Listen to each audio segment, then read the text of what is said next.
My name is Megan Welch, and we are at Macushla Brewing Company. And the name Macushla is a Gaelic term of endearment. It means my love or my darling. The literal meaning is my pulse, but my husband always says he named it after our daughter Grace. We wanted a name with meaning behind it, and so it meant something to us. We started the whole process probably about 3 or 4 years ago now. It was a passion of my husband's, kind of a dream of his. He was a trader and a home brewer for many years, so he was ready for a career change. The first beer they brewed was called Trickle Up, and it was just a basic lager. Currently, right now, I like the Luminator, the New England style. I like our sour with the strawberry Thai basil sour. That's my favorite. I think it's just a really small, inviting, warm environment. We have a lot of regulars. Everyone kind of seems to know one another. We have 5 bartenders, so it's kind of just a family environment. I mean, just working here, that was a goal of my husband's, for sure, from the very beginning, just to have it be a really happy place. It was his dream, and it's just a fun place to be. We built it from the ground up. You know, I'm proud of it. It was a lot of hard work. I knew nothing about running a business, nor did my husband. This is a whole new ball game. If you're a craft beer drinker and into craft beer, we invite you to come by Macushla and check us out.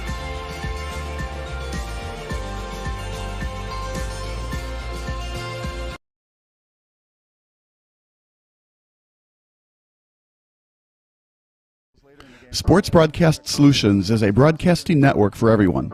Let SBS broadcast your sporting event. We have experience and can generate excitement and permanent digital memories for your team. Tonight. That time, finally a goal for the Stampede!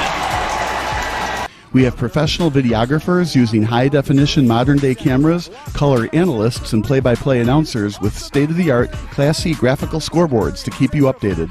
Plus, we have commercials to advertise your team, club, or sponsor, and us.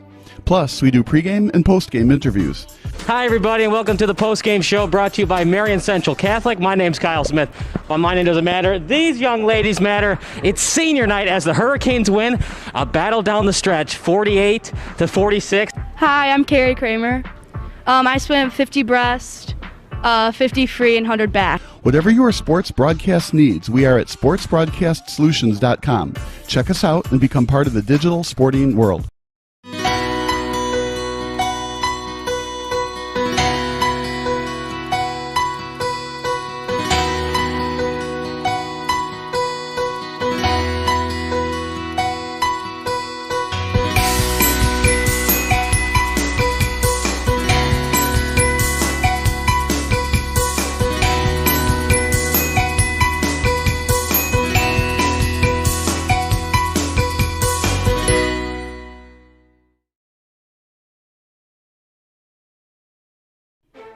Sports Broadcast Solutions is a broadcasting network for everyone. For those of you that just want raw footage of your sporting event, but no play-by-play or color commentary, you just need us to live stream video from the event over the internet. We will live stream your event on YouTube on our Sports Broadcast Solutions channel. In addition, we also have a dedicated channel on YouTube for live streaming at SBS Livestream. And if you need multiple channels, we can utilize Facebook Livestream and Instagram Live on our channel as well. Options include commercials from your sponsors, professional scoreboard graphics are still available, and of course, yes, pre- and post-game interviews are available as an option if you want. We've been working really hard this whole summer and stuff. Whatever your sports broadcast needs, we are at sportsbroadcastsolutions.com. Check us out and become part of the digital sporting world.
Hi, my name is Dr. Mike Nolan, And I'm Dr. Chad Friend, and we are Nolan and Friend Dental Professionals.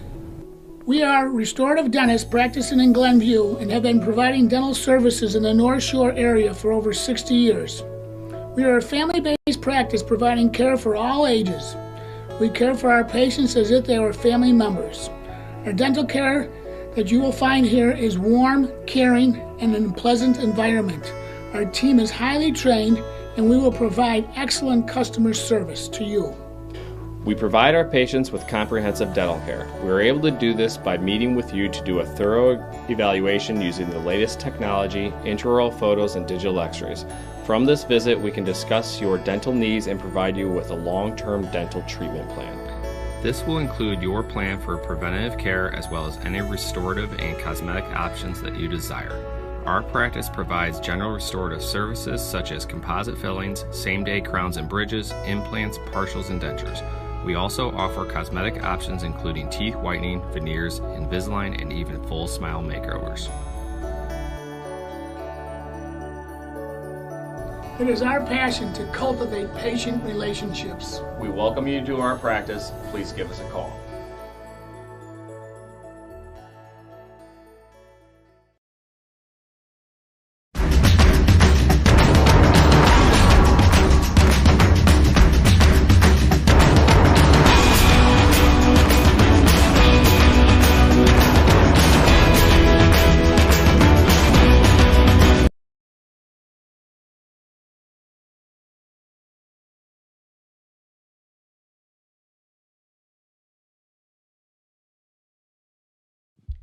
It's November 4th, 2001. The 5-1 Chicago Bears are hosting the 4-2 Cleveland Browns. This is the last year of Old Soldier Field, as the Bears will have to play in Champaign next season while new Soldier Field gets built. Champaign is, of course, the home of the Illinois Fighting Illini, but it's located nowhere near Chicago. We'll talk about that storyline in a minute, but for now, let's analyze this moment. An overtime game is thrilling in its own right, and how the Bears exactly got here is simply remarkable. Overtime just got started. But for Bears fans, they know from previous experience that anything can happen early on during OT. Why is that exactly the case? To fully understand, let's rewind.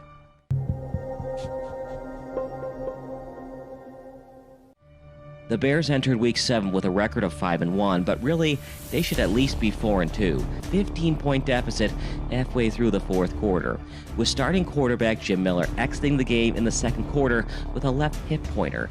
Things looked very bleak for the Bears, but Chicago overcame deficits of 28-9 and 31-15 to somehow force overtime. Shane Matthews, the backup quarterback for Chicago, went against the odds and completed 12 straight passes late in the second half. Even still, the game seemed practically lost when the Bears offense faced 4th and 3 at the 49ers' 8-yard line. But Matthews threw a frozen rope to tight end John Davis to keep the chains moving. It took everything for the Bears to tie the game. Besides Matthews having to complete 12 consecutive passes, it also took an official's review for the Bears to cut the deficit down to 31-29. There wasn't indisputable evidence to overrule the initial call, allowing David Terrell's touchdown reception to stand. Still, the Bears needed a 2-point conversion to tie the game. Gut check time for the Bears, and on their first ever 2-point conversion of the season, offensive coordinator John Shoup relied on the rookie tailback for an I-formation 2-yard run.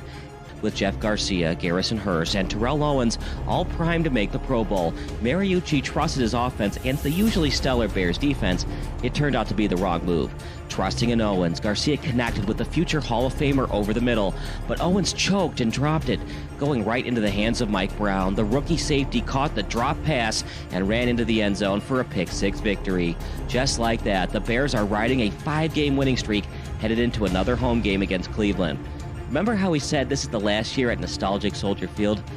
Chicago was reeling from the September 11th terrorist attacks, especially since it was quickly found out through United States law enforcement that the Sears Tower could have been one of the targets on a suicide mission. Al-Qaeda notes from a captured terrorist operative proved that Osama bin Laden originally wanted to target the largest buildings in Los Angeles and Chicago, but then ultimately changed his mind. Chicago firefighters even volunteered to drive to New York City to help out at Ground Zero, knowing quite well that the Sears Tower could have been just as bad as the inevitable tragedy of the Twin Towers kamikaze mission. As the country continued to recover from the 3,000 people dead on that fateful day, the 2001 season turned out to be a true underdog year for the Bears. The Bears, who hadn't won the division in 10 years and hadn't even played in the postseason since 1994, entered Week 8 in first place of the NFC Central Division. In the last year of Soldier Field, in a season that had to start Week 2 one Sunday later due to the events of 9/11, the Bears helped the healing process of their fans by winning games in the most unconventional of ways. In 3 of the Bears' 5 consecutive wins, Matthews or Miller each threw at least 2 interceptions per game. After scoring just 9 points through the first 7 quarters of their season, the Bears scored 14 unanswered points to beat the Vikings, then demolished the Falcons and Bengals.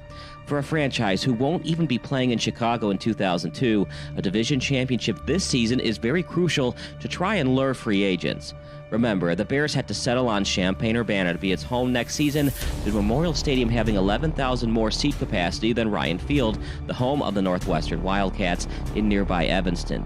Having the games at the University of Notre Dame was an appealing destination, but with most of the fans living in Illinois versus Indiana, President Ted Phillips and the franchise decided that Memorial Stadium would be the best fit. New Soldier Field will be ready by the 2003 home opener. Richard M. Daley, along with the NFL and city officials, decided to invest $587 million to renovate Soldier Field. Only $200 million is coming from the Bears. The other $387 million came from bonds that would be retired from the city hotel tax. The Bears also had to take out a $100 million loan from the NFL for stadium improvements, but they plan to recoup their expenses from a personal seat license fee at New Soldier Field. In other words, this is a very expensive venture from the Charter franchise. The new stadium will have 61,500 seats, 8,000 club seats, and 133 luxury suites. But there will be fewer tailgate lots around the stadium to make room for its 2,500 space underground parking structure between the New Soldier Field and the Field Museum.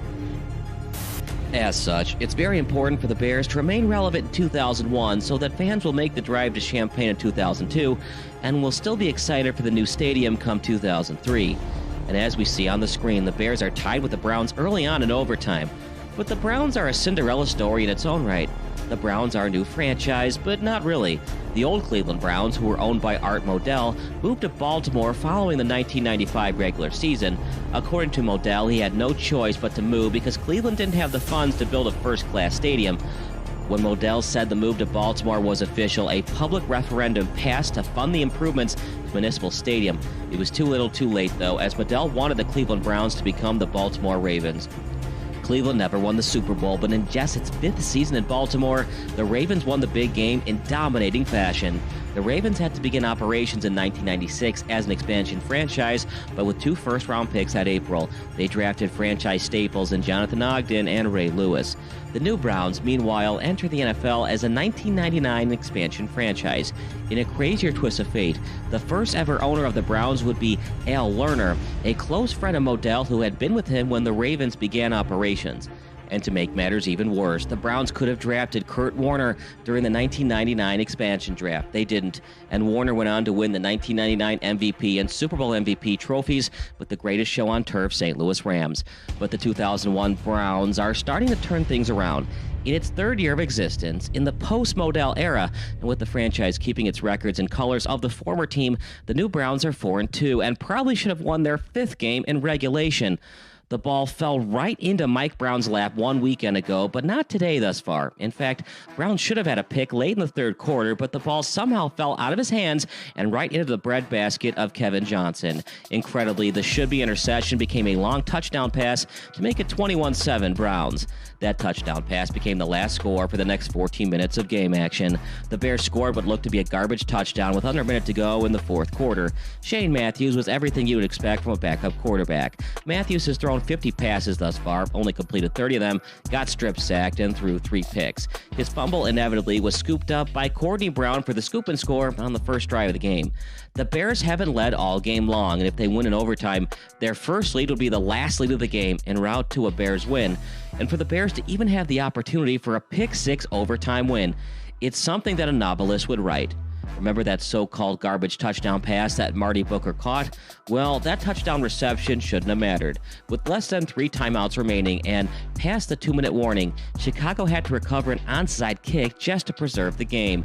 And as if the football gods want Chicago to win because the Sears Tower was an initial terrorist destination, the Bears somehow recovered the onside kick to get a second chance. The Bears should probably be called the Cats due to the 9 lives they endured the past 2 weeks at Soldier Field. Just look at this onside kick again. Percy Ellsworth couldn't handle the wobbling ball because of the unnatural hop that it took off the grass. Jerry Azuma, who formerly won the Walter Payton Award as the best Division I AA player in the nation, knocked the ball back into play where backup linebacker Bobby Howard dove for the pigskin and grabbed it. Simply incredible, but the Bears were still a long way away from tying this game. With under 30 seconds left and only 1 timeout remaining, the Bears had to use the sideline as much as possible.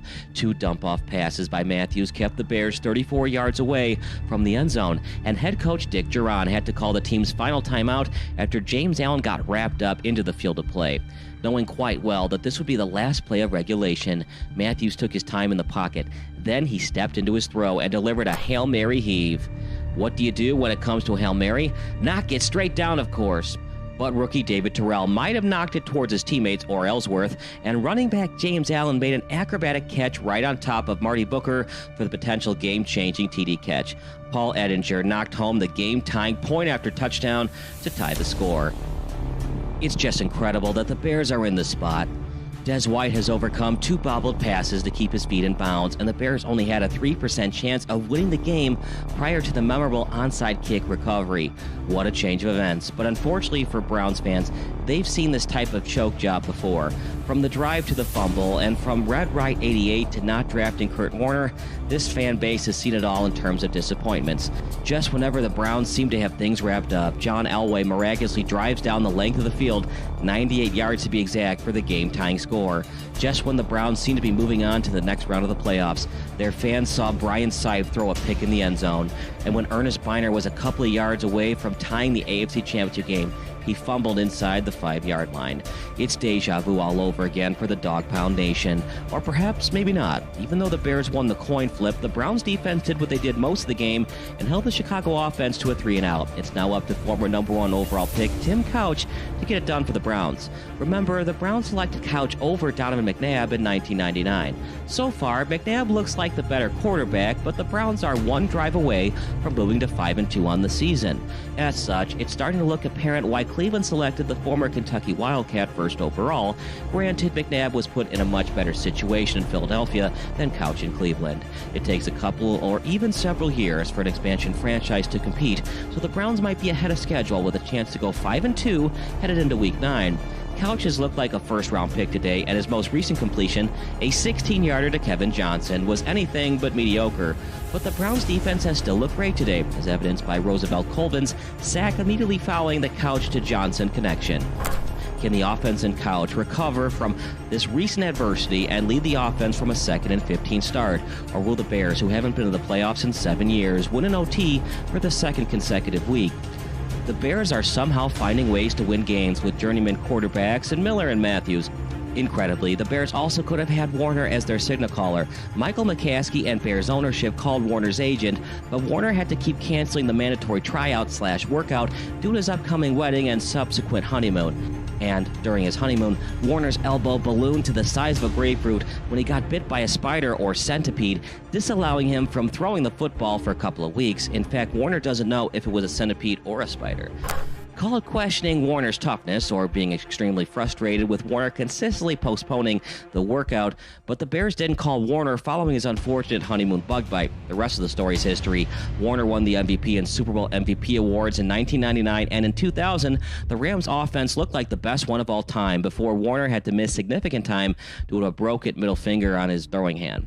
Still, the Rams' offense almost made a valiant comeback during last season's wildcard round, and with Warner now 100% healthy in 2001, it's looking worse of a decision that McCaskey didn't give Warner a 3rd chance to work out with the team. All bad decisions aside, the Bears can still win in overtime at Old Soldier Field. Soldier Field is running out of time for memories, but time is starting to stand still for Chicago. Just last week, the Bears came from oblivion to impossible victory. But there's no way, even when the team scored 14 points in less than a minute tonight, to win in overtime again, right? And there's no way that the Bears could win on a defensive touchdown. Well, when Mike Brown plays on your team, anything is possible. Welcome to a moment in history. Couch out of the shotgun. throws. That's batted into the air. Intercepted, and the Bears are going to win it. Mike Brown has done it again.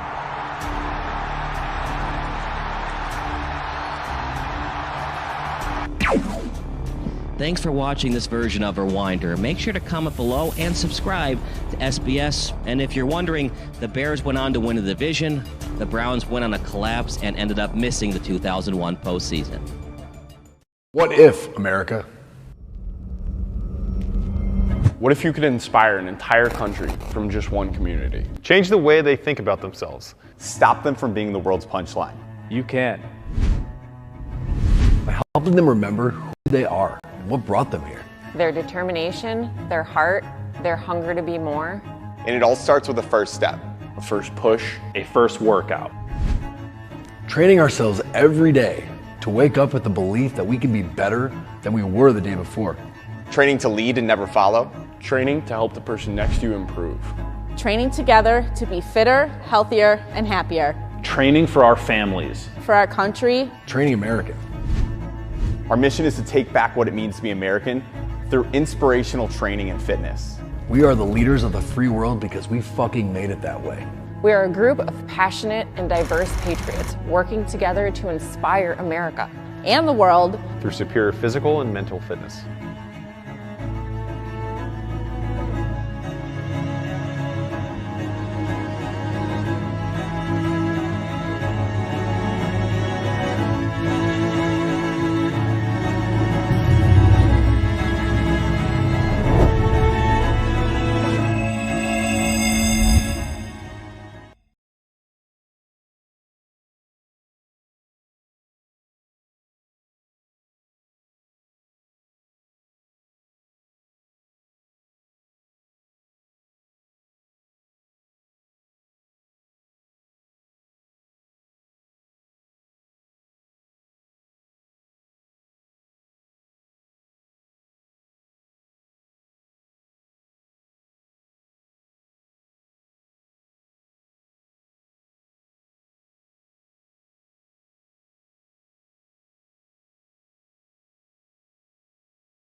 3rd, 2005.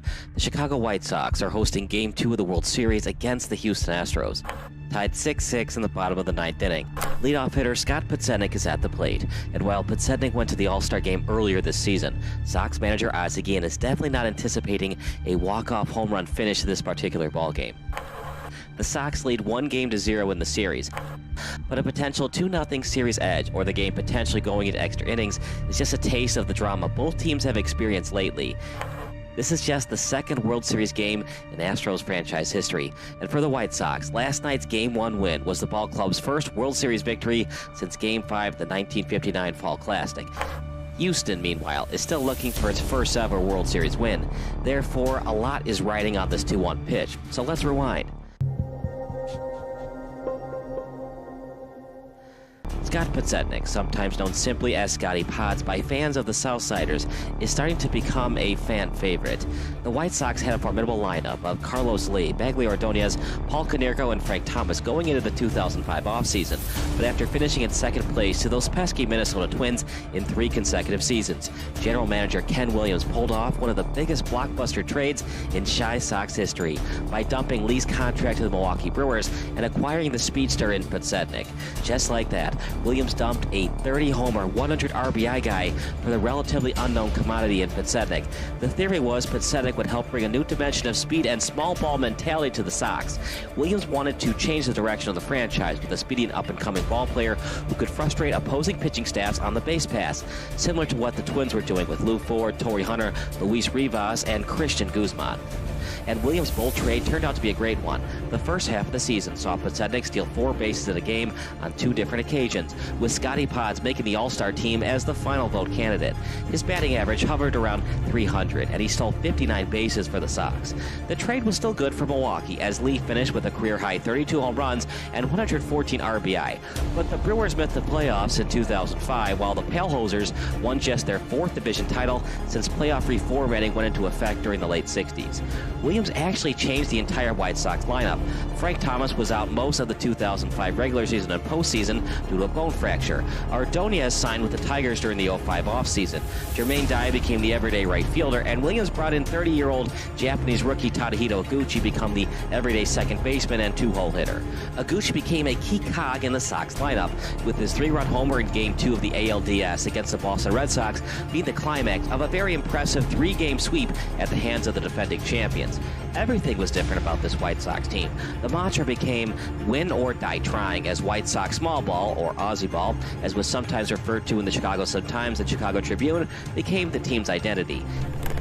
Instead of Lee cranking dingers to left field, Podsednik would steal bases, Iguchi would get him over, and Jermaine Dye or Paul Konerko would drive him in with the crucial RBI hit. However, the average baseball fan wanted to call it. The Sox overcame the odds and stopped the Twins from winning a 4th straight AL Central crown. But the White Sox actually had to go toe-for-toe, tick-for-tack with the Cleveland Guardians to see who would represent the AL Central in the playoffs. It was a crazy year for the Sox. By August 1st, the Palehosers were up 15 games on the Cleveland Guardians. Incredibly, that lead became a meager 1.5 games as the Guardians went 19-8 during the month of August. A turning point for the White Sox came on September 20th against Cleveland. Joe Creedy's walk-off home run in the bottom of the 10th increased the White Sox division lead to 3.5 games. It was a 2-win swing, and it gave the White Sox enough breathing room for them to hold for the division crown.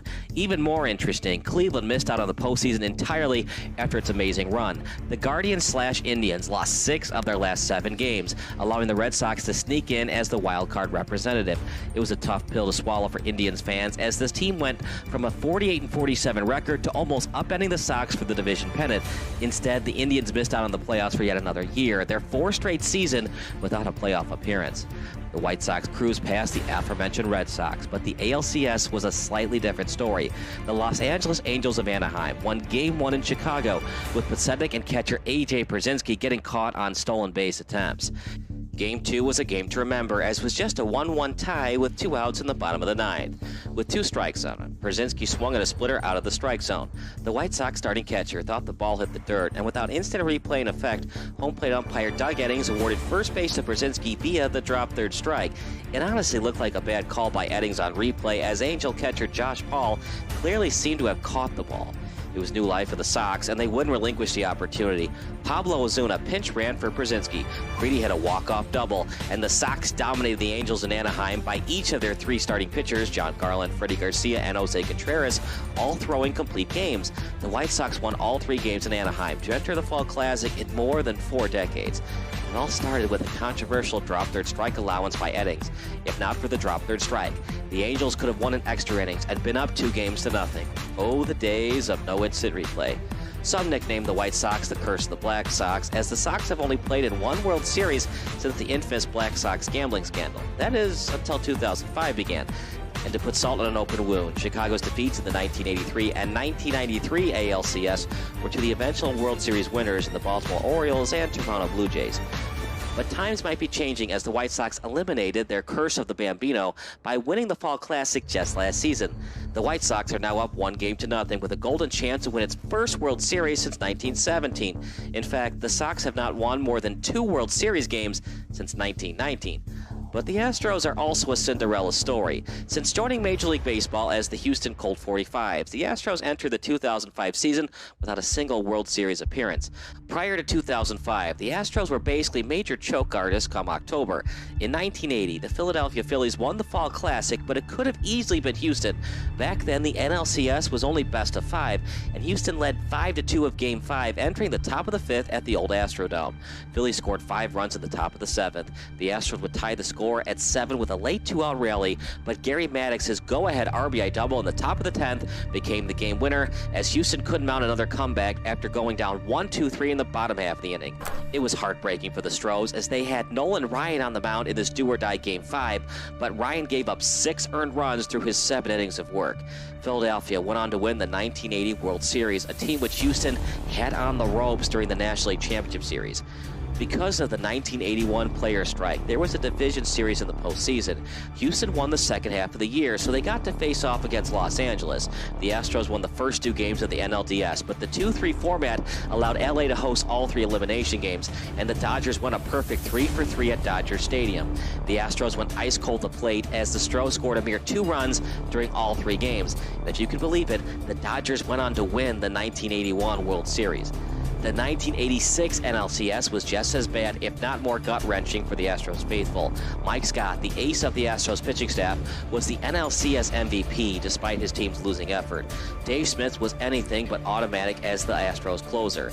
Up by a run during Game 3 at Shea Stadium, he gave up a 2-run digger to Lenny Dykstra, propelling the Mets to a thrilling 6-5 walk-off victory. The Astros trailed 3-2 as the series headed back to the largest city in Texas. Theoretically speaking, Scott was so dominant in the series that Houston just had to win Game 6 to allow Scott to pitch in a winner-go-home Game 7. Bob Knepper was Houston's starter in Game 6, and he pitched 8 scoreless innings, but he showed signs of fatigue during the top of the 9th, and after he gave up 2 runs in the last inning of regulation, manager Hal Lanier decided to give Smith another shot at closer. Smith just flat-out stunk most of the series. He walked the first 2 batters he saw, paving the way for Ray Knight to drive in the game-tying run on a subsequent sacrifice fly.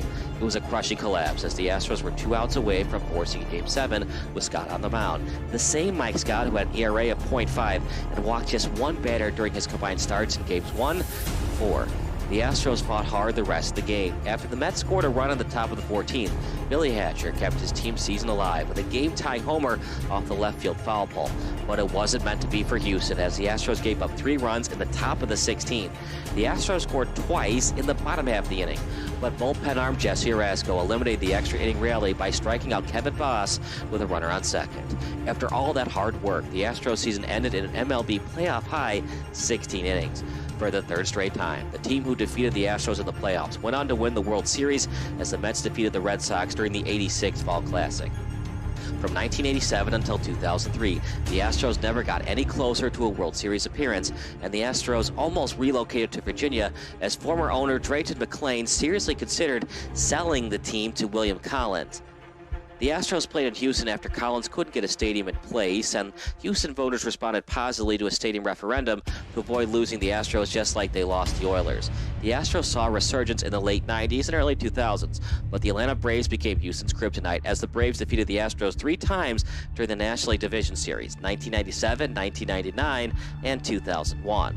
3 straight division titles from 97 to 99 didn't matter, as the Astros couldn't even win 2 games during the NLDS. They avoided the sweep until 2001, but they couldn't even advance to the NLCS in 1998 with Hall of Fame pitcher Randy Johnson on the roster. The 2004 Astros were a different story. Last season's ball club eradicated a 44-44 start to the year by going 46-26 down the stretch to win the NL wildcard. The Stros had to play against the Braves, but unlike the Larry Dierker-led squads, the Phil Garner-led Astros won the do-or-die Game 5 to advance to their first NLCS since 1986. While the Astros fought hard, losing the NL Central Division to the St. Louis Cardinals did in Houston, as the Cardinals won Game 7 at Busch Stadium. Even more soul-crushing, Houston led 3-2 in the series, but they lost both games in St. Louis, including a demoralizing 6-4 loss in 12 innings during Game 6. The Astros entered the 2005 season with high hopes, and even though Carlos Beltran signed as a free agent with the Mets, Houston still had the killer bees of Craig Biggio, Lance Berkman, and Jeff Bagwell in the heart of its batting order. A 15-30 start to the year worried Astros fans, but after a 22-7 record in July, the Stros were back on track to clinching another wild card berth. The Astros barely hung on to win the wild card, as they had to win on the last day of the season to hold off Charlie Manuel's Phillies. As if the baseball gods love it being Astros versus Braves, the Astros had to once again play the Braves through the 2005 NLDS. And like last season, the Astros began a new tradition of eliminating the Braves in the division series. This time around, it was a 4-game elimination, as Chris Burke had a walk-off solo shot in the bottom of the 18th to send the Astros back to the NLCS against St. Louis. It was the longest game in MLB postseason history. Looking for revenge against the Redbirds, the Astros won games 2 through 4 and almost won the pennant at Minute Maid Park, but Albert Pujols cranked a 3-run bomb from the arm of Brad Lidge, and the Astros had to win their first National League pennant on the road. Some analysts consider that home run to still be on the mind of Lidge going into the World Series. It would have been nice to get Lidge in the game in Game 6 in St. Louis in the NLCS to get that taste out of his mouth from the Pujols home run. I don't think that taste is there. Then again, Lidge was basically unhittable during most of the playoffs. There's no way Petsetnik, who didn't hit a homer during the regular season, could hit a dinger against the All-Star closer, right? And of all the people to give up a home run to Petsetnik, Lidge would definitely be at the bottom of the list, according to Gambler's Odds. And for Lidge to even be in the spot is unbelievable. Remember, the Astros were down to their last out in the top of the 9th, but Jose Vizcaino put his name in baseball history by drilling a 2-out, 2-run single to left field to tie the score at 6. Perhaps Bobby Jenks was dead tired after having to get a 4-out save last night. Jenks inevitably blew the saves, but the Sox obtained its fair share of breaks earlier in the game to even be in that spot. The first such break occurred at the bottom of the 2nd inning. This ball should have been caught by Hall of Fame second baseman Biggio, but he somehow dropped the fly ball, allowing Brzezinski to score the go-ahead run. With 2 runners on base in the bottom of the 7th, home plate umpire Jeff Nelson determined that Dan Wheeler's fastball hit the batting glove of Jermaine Dye. Once again, instant replay verified that Nelson made the wrong call, as it sure seemed like the baseball hit the knob of the bat instead of hitting Dye. Garner was practically forced to go to the bullpen, and with the bases now loaded, he called upon Chad Qualls to try and jam the next hitter. Dye's hit by a pitch brought Konerko to the plate, and he capitalized on the first pitch with a 4-run 4-bagger to give Chicago its first lead since the 2nd inning. The breaks are seemingly going Chicago's way, but the Astros have fought hard to be in the position they're in right now. While he performed poorly during the last round, Lidge had a perfect 0 ERA during the 2004 NLCS and 2005 NLDS. He pitched 12 perfect innings during those rounds combined. During the 2004 regular season, he even received votes for the Cy Young Award. He's been very good in 2005, but his wins above replacement mark dropped significantly from 3.8 to now barely above 2. And to reiterate, and here's a drive deep right field. This is going to go. That's the first home run he has hit this season. Petsetnik's lone homer of the season came during Game 1 of the 2005 ALDS against the Red Sox, a home run that didn't even factor into the game's final result. It was all intents purposes a meaningless homer. But Scotty Pods crushed a career-high 12 dingers last season for the Brew Crew, so the power is somewhat there for Petsetnik. Will Lidge's mind be on straight, or will he be second-guessing himself after what happened to him in Houston against Pujols? Meaning, could Lidge accidentally leave a juicy fastball right in Petsetnik's wheelhouse? Can Petsetnik do what Konerko did 2 innings ago? Or will he try to do what he normally does and get a hit within the constraints of the ballpark? Petsetnik is ahead in the count 2-1 with 2005 All-Star closer Lidge on the mound. Welcome to a moment in history. The 2-1. A swing and a high fly ball. deep right center field. This is way back in the gap, and it's a gunner! A White Sox winner! A winner on a Podsednik home run, and the White Sox go up 2-0 in the 2005 World Series. The White Sox went on to win games 3 and 4 and record its first ever World Series sweep and its first World Series title since 2007. Houston would not win a World Series game and subsequent title until 2017. Thanks for watching this Rewinder video. Make sure to subscribe below to never miss the action of Sports Broadcast Solutions. Sports Broadcast Solutions is a broadcasting network for everyone. For those of you who would like to broadcast or live stream your event, or maybe make a highlight tape, but would like a sponsor to fund the event, SBS has a myriad of ways to advertise your sponsor during our broadcasts. We have commercials. We have on-air reads by the announcers. Albatross Physical Therapy and Wellness specializes in pain-free. We have graphics, and we have watermarks. Finally, Sports Broadcast Solutions can create a commercial for you or your sponsor. Whatever your sports broadcast needs, we are at sportsbroadcastsolutions.com. Check us out and become part of the digital sporting world.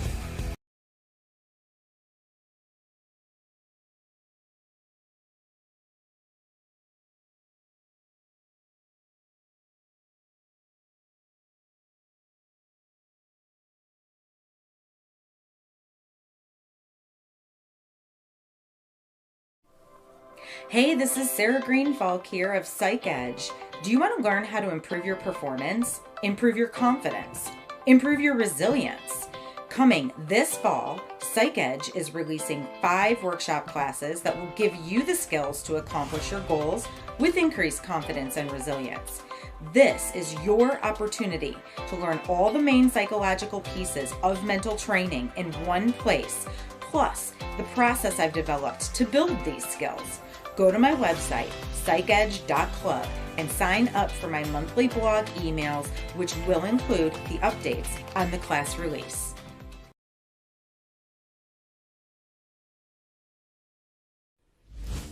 Sports Broadcast Solutions is a broadcasting network for everyone. We broadcast sporting events for people of all ages, including adult leagues, high school leagues, and kids. Complete with professional-looking graphics, broadcasters, color analysis, and commercials. We do pre- and post-game interviews with the player. In addition, Sports Broadcast Solutions does highlight films, including reels, highlight films you'd see on sports news programs, and just simply highlight films for fun. Sports Broadcast Solutions also provides raw footage and live streams if you'd like. Subscribe to us and listen to our professional talk videos about relevant topics in the pro and college ranks. Whatever your sports broadcast needs, contact us at sportsbroadcastsolutions.com and become part of the digital world. Hey, this is Sarah Greenfalk, owner of Psych Edge. How would you like to learn how to manage your emotions and reactions in order to enhance your performance and be successful in life? I coach and counsel student athletes, performers, and professionals, giving them the mental skills and mindsets to build confidence and resilience. My background in physical therapy, massage therapy, personal training, and 15 years of counseling give my clients an advantage. So if you are wanting to be recruited, perform better, or struggling with life balance, anxiety, or depression symptoms, I will stand by you until we reach your goals. Contact me today, sarah@aimtogrow.com, and be sure to visit my website, psychedge.club, for your monthly blog on mental health, sport, and performance psychology tips.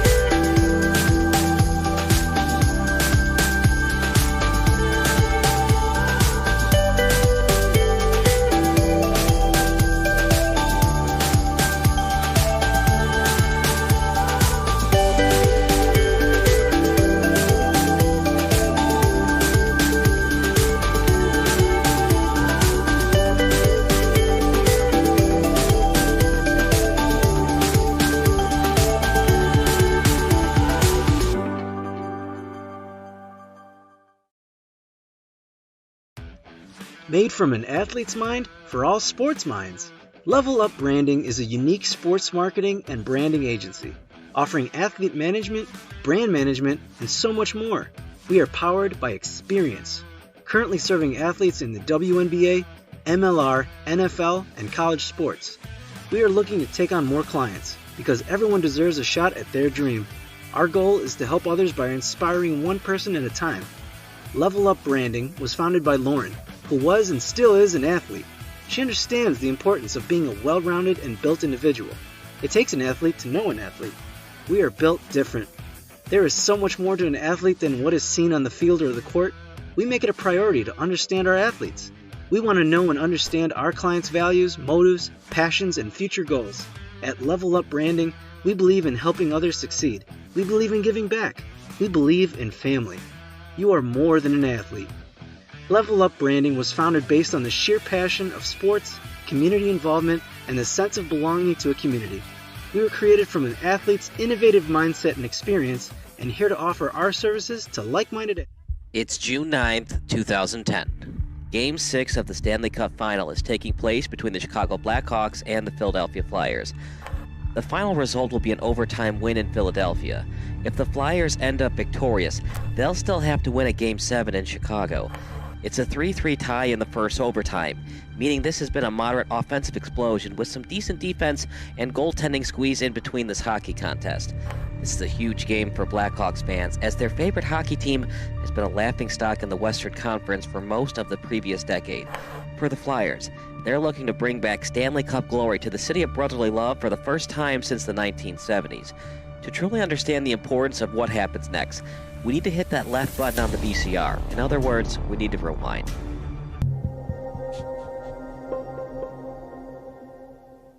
The Blackhawks are an overtime goal away from cementing their legacy in NHL history. But for a franchise who used to not even televise its home games, this seemed like a pipe dream even 5 years ago. Known for his severe cheapness, Blackhawks former owner Bill Wirtz decided to cancel all home broadcast agreements with network and cable television outlets in 1992. According to Wirtz and the Wirtz Corporation as a whole, home broadcasts were, quote, unfair to the team's season ticket holders, unquote. And as crazy as this decision was by Wirtz, fan attendance increased during the mid-1990s. Incredibly, without normal home broadcasts and overall television brand awareness about the team, the Hawks averaged over 19,300 fans during the mid-1990s at the United Center. This is how it worked. WGN and other media outlets couldn't broadcast the Blackhawks games at the United Center. But if a national broadcasting network such as ESPN decided to telecast the game, a Blackhawk fan could purchase HawkVision, a subscription network worth $29.99 per month. Then you could watch the ESPN broadcast of Blackhawks vs. Red Wings at the United Center on normal cable television. It was pretty confusing, to be sure, and as you know, the internet wasn't big back then. If you were a big hockey fan and wanted to know about the Blackhawks, you either had to go to the game or wait for the hockey highlight on SportsCenter. Even then, hockey coverage wasn't big on ESPN, so it was in your best interest to purchase a ticket at the UC. So the fans kept supporting the Blackhawks even though they couldn't watch their favorite team on TV. However, the product on the ice wasn't so great. As if it were a curse from the hockey gods, the Hawks kept finding different ways to choke in the playoffs. An original six team, the Hawks were at one time the second most cursed original six franchise. The New York Rangers went titleless from 1940 until 1994, and the Hawks now find themselves in the same place as the Toronto Maple Leafs. The Maple Leafs and the Hawks have not hoisted Lord Stanley's Cup since the 1960s decade. For the Hawks, it's been even worse.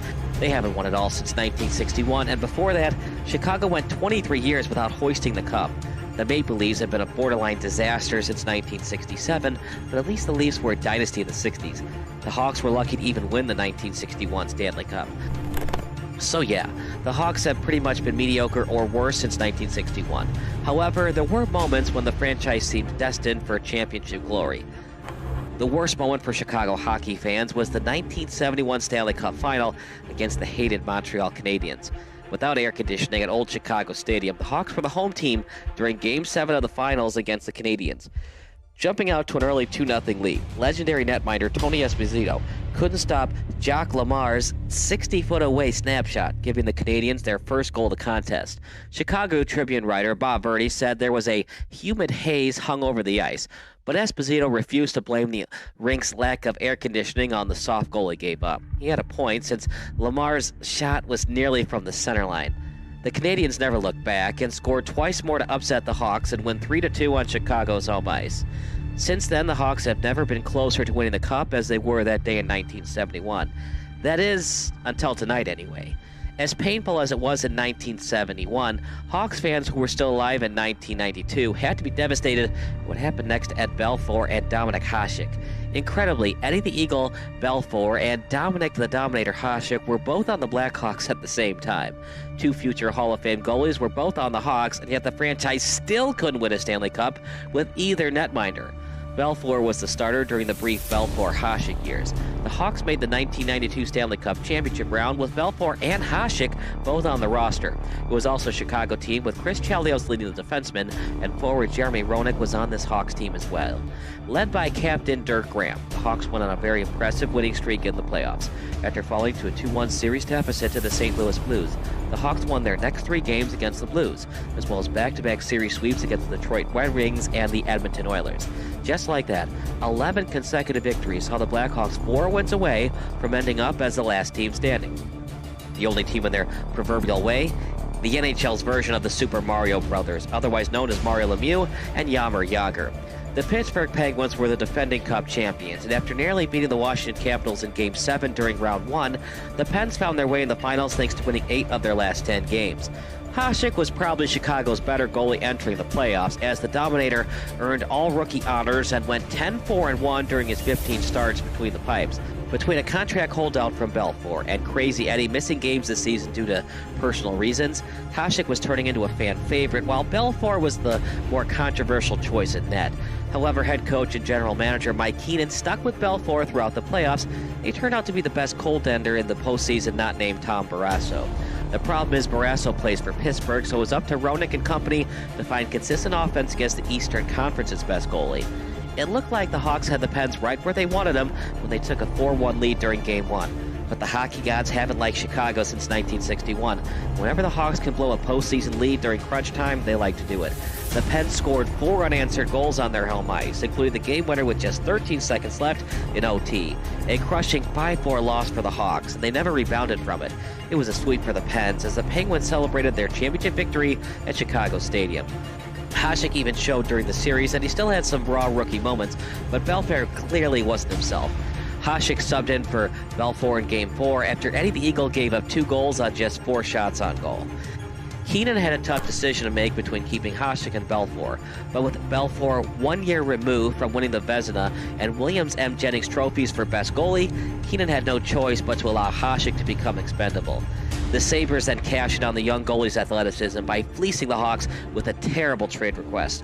The Sabres received a future Hall of Famer in Hasek, and the Blackhawks received just future draft considerations and a goalie in Stefan Beauregard, who never played a single minute in the goalie crease. The future draft considerations eventually led to the Hawks drafting Eric Daze in the 4th round.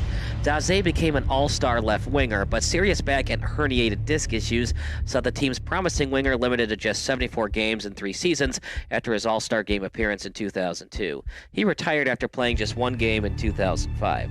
That being said, Keenan didn't want there to be a locker room controversy between Hasek and Belfour, and it's easy to say in hindsight when no one knew how great Hasek would become. Unfortunately, Belfour wouldn't even finish his career in Chicago. The Hawks were worried that he would re-sign with the team, so they shipped him off to San Jose for 3 players I personally never heard of until I Googled them: Ulf Dahlin, Michael Sikora, and Chris Terreri.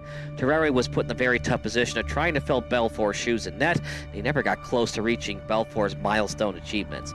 Blackhawk fans kept asking themselves, is this team cursed?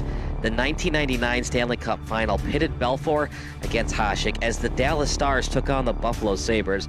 Belfour eventually won the Cup over Hasek in the series, although Hasek won more Cups than the Eagle once he began playing for the Red Wings. The Blackhawks managed just 1 more Western Conference Finals appearance with Belfour in net, and they wouldn't get back to the Western Conference Finals until last season. No one ever wishes someone to die, but success seemed to reach the Blackhawks once Bill Wirtz passed away from complications of cancer on September 26, 2007.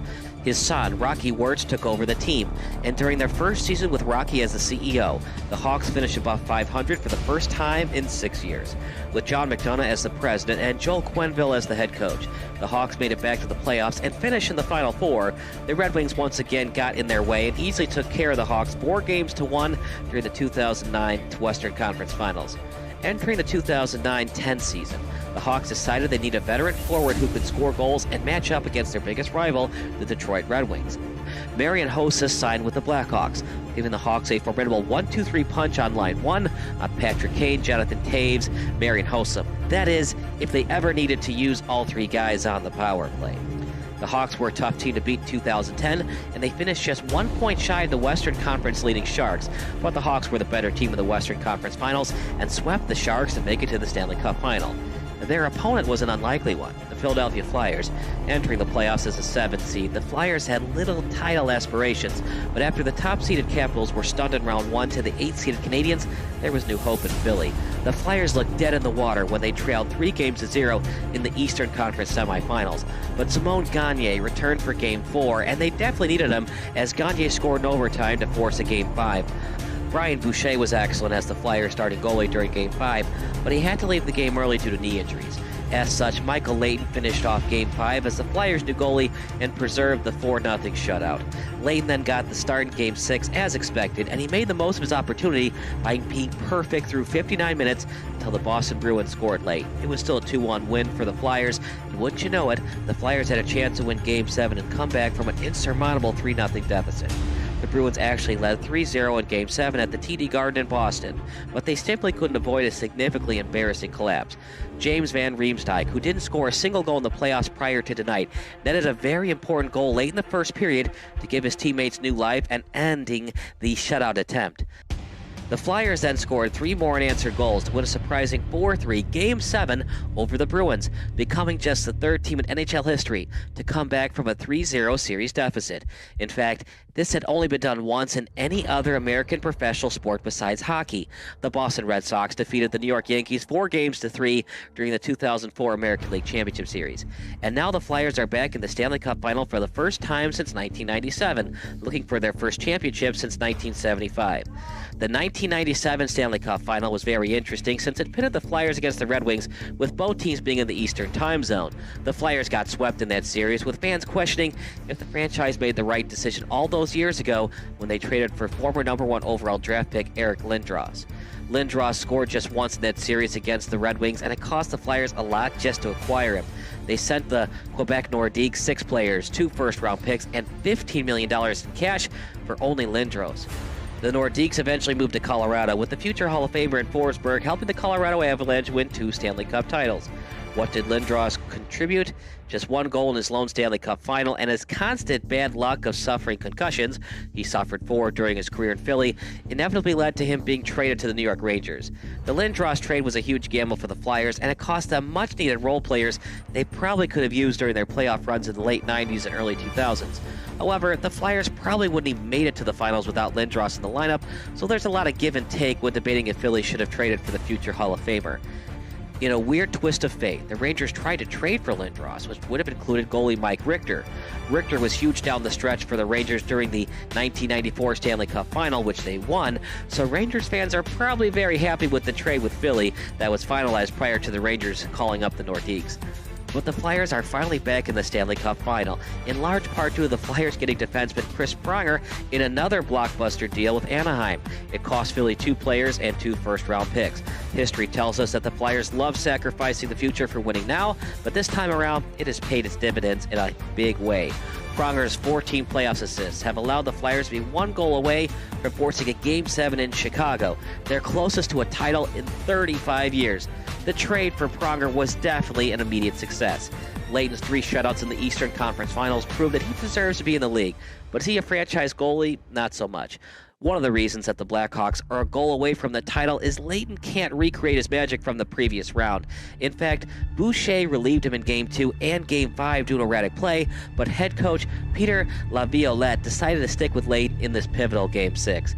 And to be honest, the Flyers felt comfortable about tonight. Both of their wins in the series were at home, and with the Hawks being led by 2 players under the age of 25 in Kane and Taves, they don't have a lot of experience in this pressure situation. It's up to former #1 overall draft pick Patrick Kane and Captain Taves to finish off the Flyers. Otherwise, it's back to Chicago for a winner-go-home Game 7, and Blackhawk fans know all too well how that panned out back in '71. All the pressure is really on the Hawks to close out Philly. They brought in Host to be that veteran leader when crap starts to hit the fan come playoff time, and he's been very meh in the playoffs. The star of the series has arguably been the former Flyer in Patrick Sharp, who entered tonight's overtime session of 4 goals, 2 assists, and a plus-minus of +7. Sharp knows all too well how this Blackhawks team has stunk over the years, as he joined the team during the 2006 season. With the Flyers scoring late in the 3rd period, thanks to the active stick of Scotty Hartnell, the Flyers can sense a late series collapse because their opponents are so young and inexperienced. But here we go. It's playoff hockey at its best. Tied at 3 in overtime, one team can force a Game 7, while another can win its first title in almost 50 years. Can the Flyers force a Game 7 and remind their fans of Broad Street bullies who won back-to-back cups in the 70s?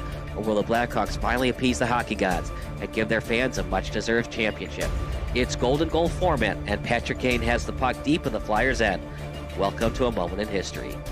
Here's Campbell handing on to Kane again. Lots of head fakes there trying to shake Timonen. Threw it in front.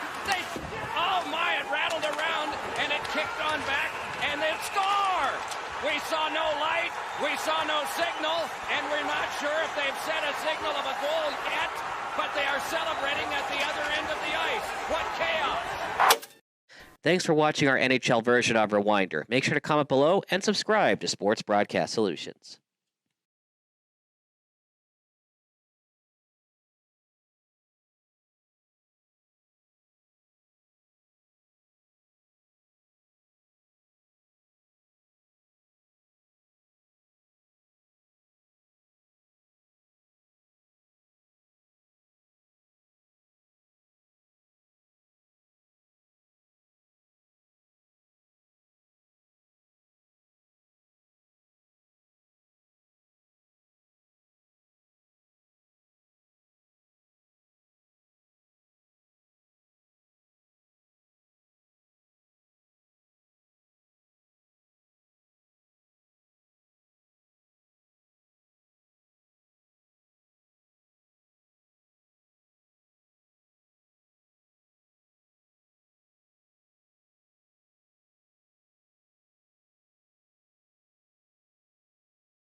Isn't it Eveningwood? Oh, Nightwood. Good enough.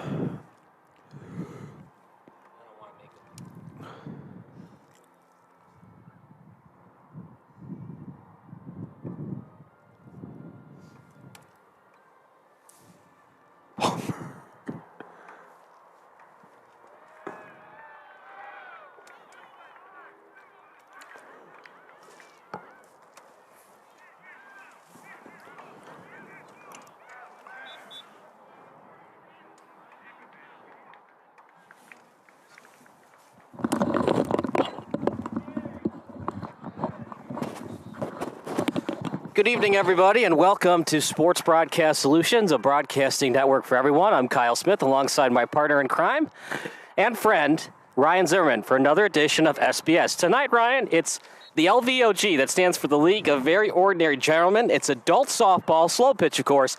Evening Wood against Balls on Parade. You never see it, but it's the lowest seed against the second lowest seed. When it's single elimination format, sometimes this happens, and it happened in this tournament. That's the great thing about softball. It doesn't matter how well you play during the regular season or how good your team is. The teams that make it to the championship are whichever teams get hot at the right time, and you're seeing that with the 8th and 7th seeds squaring off. Balls on Parade. They only won by 1 run, Ryan. They were down by 2 as late as the 7th. They came back to win. A crushing defeat for Sectional Chocolate. I don't know what happened to We've Got the Runs tonight, Ryan, but they did not have the runs tonight. They lost 40-15. Yeah, that's a very ironic name for a team there. We've Got the Runs allowed might have been more apropos, but you know what? The teams that are here deserve to be here. It doesn't matter where you start. It matters how you finish, clearly, because, well, obviously this is the championship game, and these are the two teams that are battling it out, but it just goes to show they got their stuff together at the right time, and one of these two will be lifting the trophy when it's all said and done. I'm going to go with Evening Wood. I know that they scored 40 runs, and you always think, oh, do they have any more left in the tank? I think with that kind of momentum, coming all the way back from an 8 seed, beating the 1 seed, then beating the 4, I just don't see anybody beating them with that momentum that they've driven through this tournament. Well, like I said, that's the great thing. You never know what a team's going to bring on any given game, so we'll see how things go. Balls on Parade had a really nice win to finish off the semifinals, doing so by the skin of their teeth. So these two teams have played 2 different brands of softball, and we'll see which one gets the job done. We'll take a break. You're watching Evening Wood against Balls on Parade here on SBS.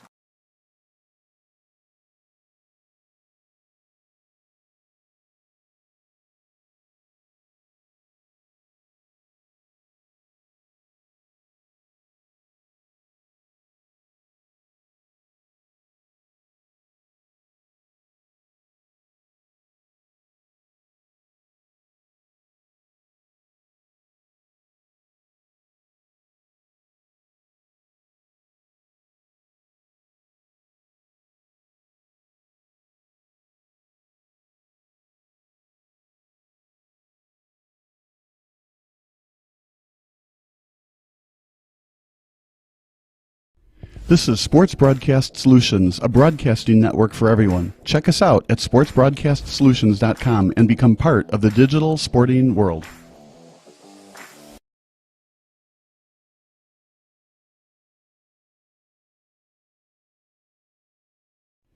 Sports Broadcast Solutions is a broadcasting network for everyone. For those of you who would like to broadcast or live stream your event, or maybe make a highlight tape but would like a sponsor to fund the event, SBS has a myriad of ways to advertise your sponsor during our broadcasts. We have commercials. We have on-air reads by the announcers. Albatross Physical Therapy and Wellness specializes in pain-free. We have graphics, and we have watermarks. Finally, Sports Broadcast Solutions can create a commercial for you or your sponsor. Whatever your sports broadcast needs, we are at sportsbroadcastsolutions.com. Check us out and become part of the digital sporting world.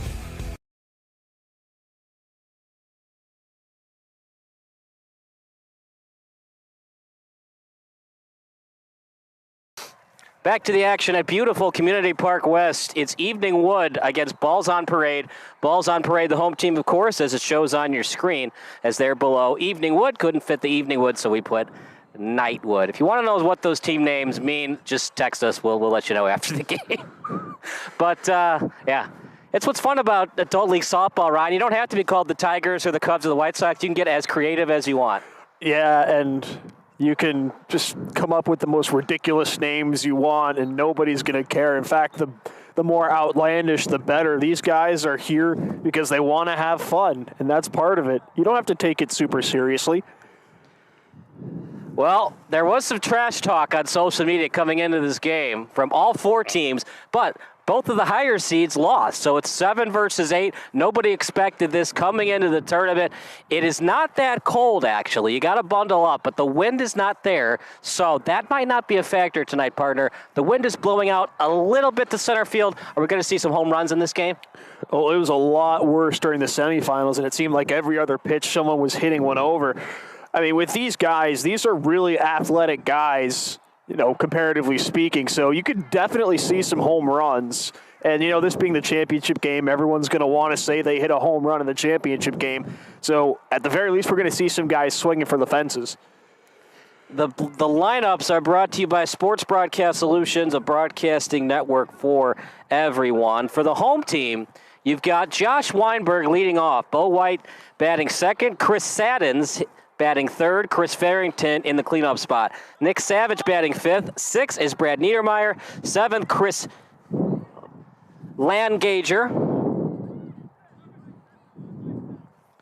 Matt DeMuzio, Eric Noche, a late addition. Patrick Clifford, that's a ground ball to short. Little three-hopper and an out, and one up, one down in favor of Balls on Parade. That's a good start for Balls on Parade right there. Seeing how well Evening Woods hit the ball throughout their playoff run, anytime you can get easy outs early in counts like that, you'll take it. Brian Jacover now up, and deja vu all over again. 2 pitches, 2 putouts at shortstop. Quick and efficient. Can't ask for much more if your Balls on Parade.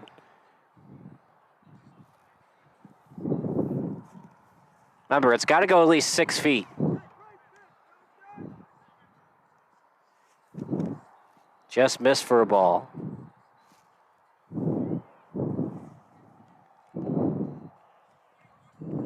Two and one. Greg Reese, one of the best hitters in this tournament, up now. Look at it, get a hold of one here. Fly ball, but it's going to go foul. Third base side. 2 and 2. Remember, partner, you only get 1 foul ball. Even if you get 2 foul balls, it's a strikeout. And on top of that, every count starts 0-1 just to give a little bit of an edge to the defensive team. So you have to be really smart with your approach at the plate just because you don't have as much room to work with.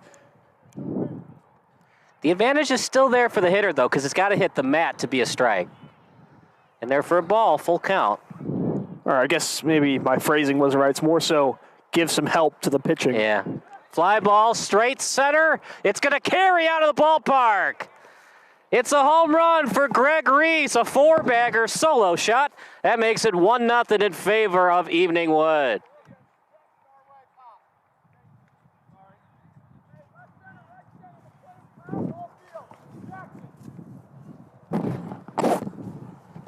I mean, Kyle, you were just saying, did you think we're going to see some home runs? Well, there's your answer.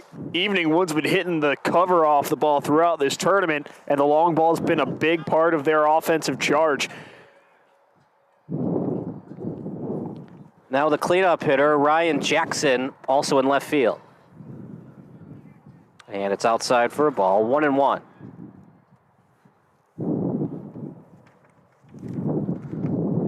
Ground ball, and he shoots the box for a base hit. Remember, it's 60-foot bases. He's going to try for the double. Good throw, but he gets in there with a 2-bagger. That's the problem, partner, because you don't want to always play straight center field because then it leaves a gap in left center. So some teams allow straight center field to have that gap. Other teams will play straight center field. There's always going to be a gap in this league. And that's the best way to hit, honestly. Yeah, hitting home runs is great, but the way to continually frustrate your opponent, just find those gaps and take the extra 60 feet whenever you can, just like that. Joe Chasen now up as it's outside for a ball.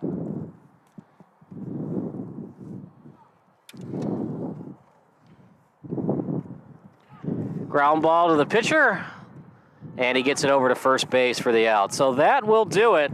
But Greg Reese with a home run. We go to the bottom of the first. It's 1-0 Evening Wood here on SBS.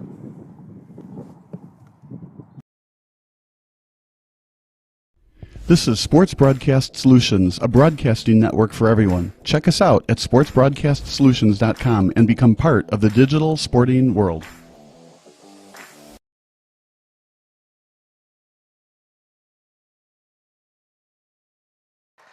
Back to the action at Sports Broadcast Solutions, a broadcasting network for everyone. We hope you're enjoying the broadcast thus far. As Nick Cesada asks who's playing in the championship, well, there's the live score banner for you. It's Evening Wood against Balls on Parade. The rosters, if you want to know who's on each team, just download the green Game Changer app, and it'll tell you who's on each team.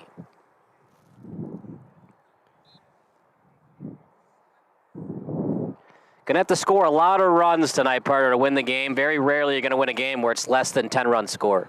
Yeah, that's just the name of the game with adult league softball. It's a very offensive-oriented game with the slow pitch and the hitter getting to see it the whole way. You can't really put any English on the ball. You have to throw it at least 6 feet into the air.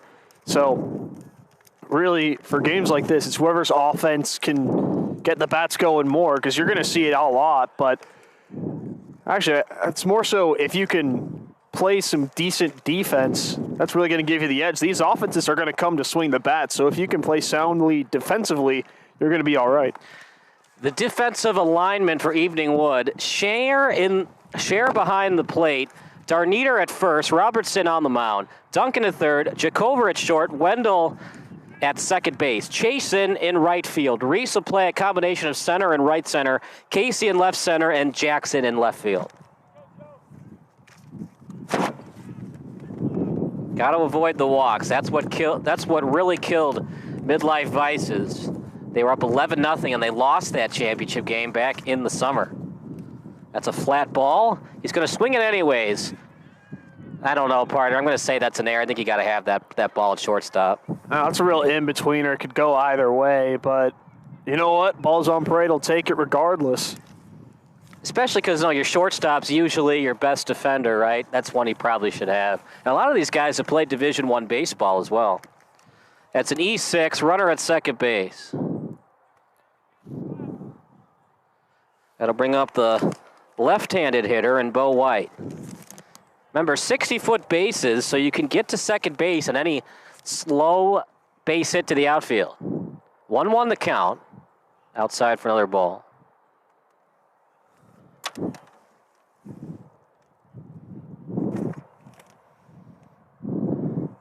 Another ball, that'll make it 3-1. Hopefully you're enjoying the game.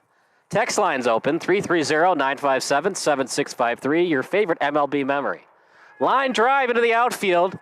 He's going to shoot the right center gap. It's a base hit, an RBI double, and that'll make it 1-1.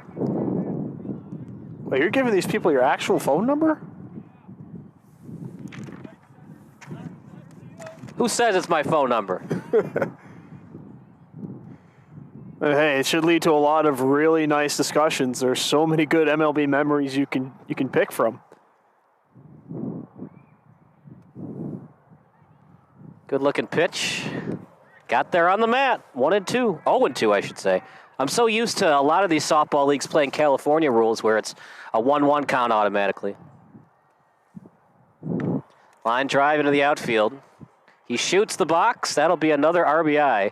That time, center fielder gets it in quick for Evening Wood.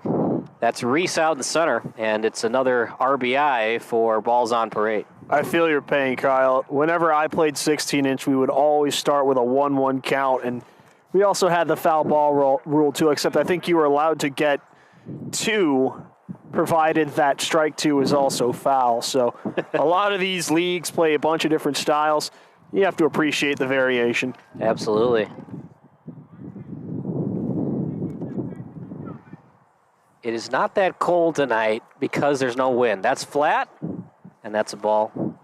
Got to be careful on that, partner. It looks enticing, but you want to let that ball reach you at the plate. You don't want to hit flat balls. That's now a 2-1 count. Still nobody out. If you're just joining us, the leadoff hitter got an error and then a double and a single. That's where we are right now. High fly ball to left field. It just goes over the fence for a 2-run 4-bagger. Chris Farrington with the 2-run knock. 4-1 in favor of Balls on Parade.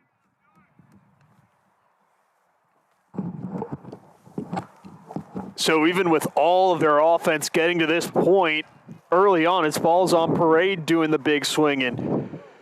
Evening Wood has their work cut out for them early. Well, they were the 8th seed for a reason. They had a positive run differential, though, did Evening Wood, but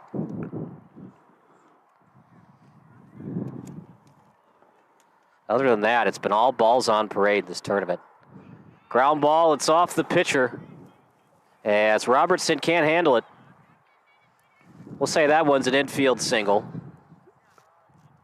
I would concur. It's not a routine play for anybody to make. Only Greg Maddox could make that play. You know that Jim Cott, he won like 16 Gold Gloves as well? I did know that. I think he just got inducted into the Hall of Fame, too. It's not the Veterans Committee. What is it called now? Anyways, that's how he got in. Isn't it still called the Veterans Committee? Oh, maybe it is. I thought they changed the name.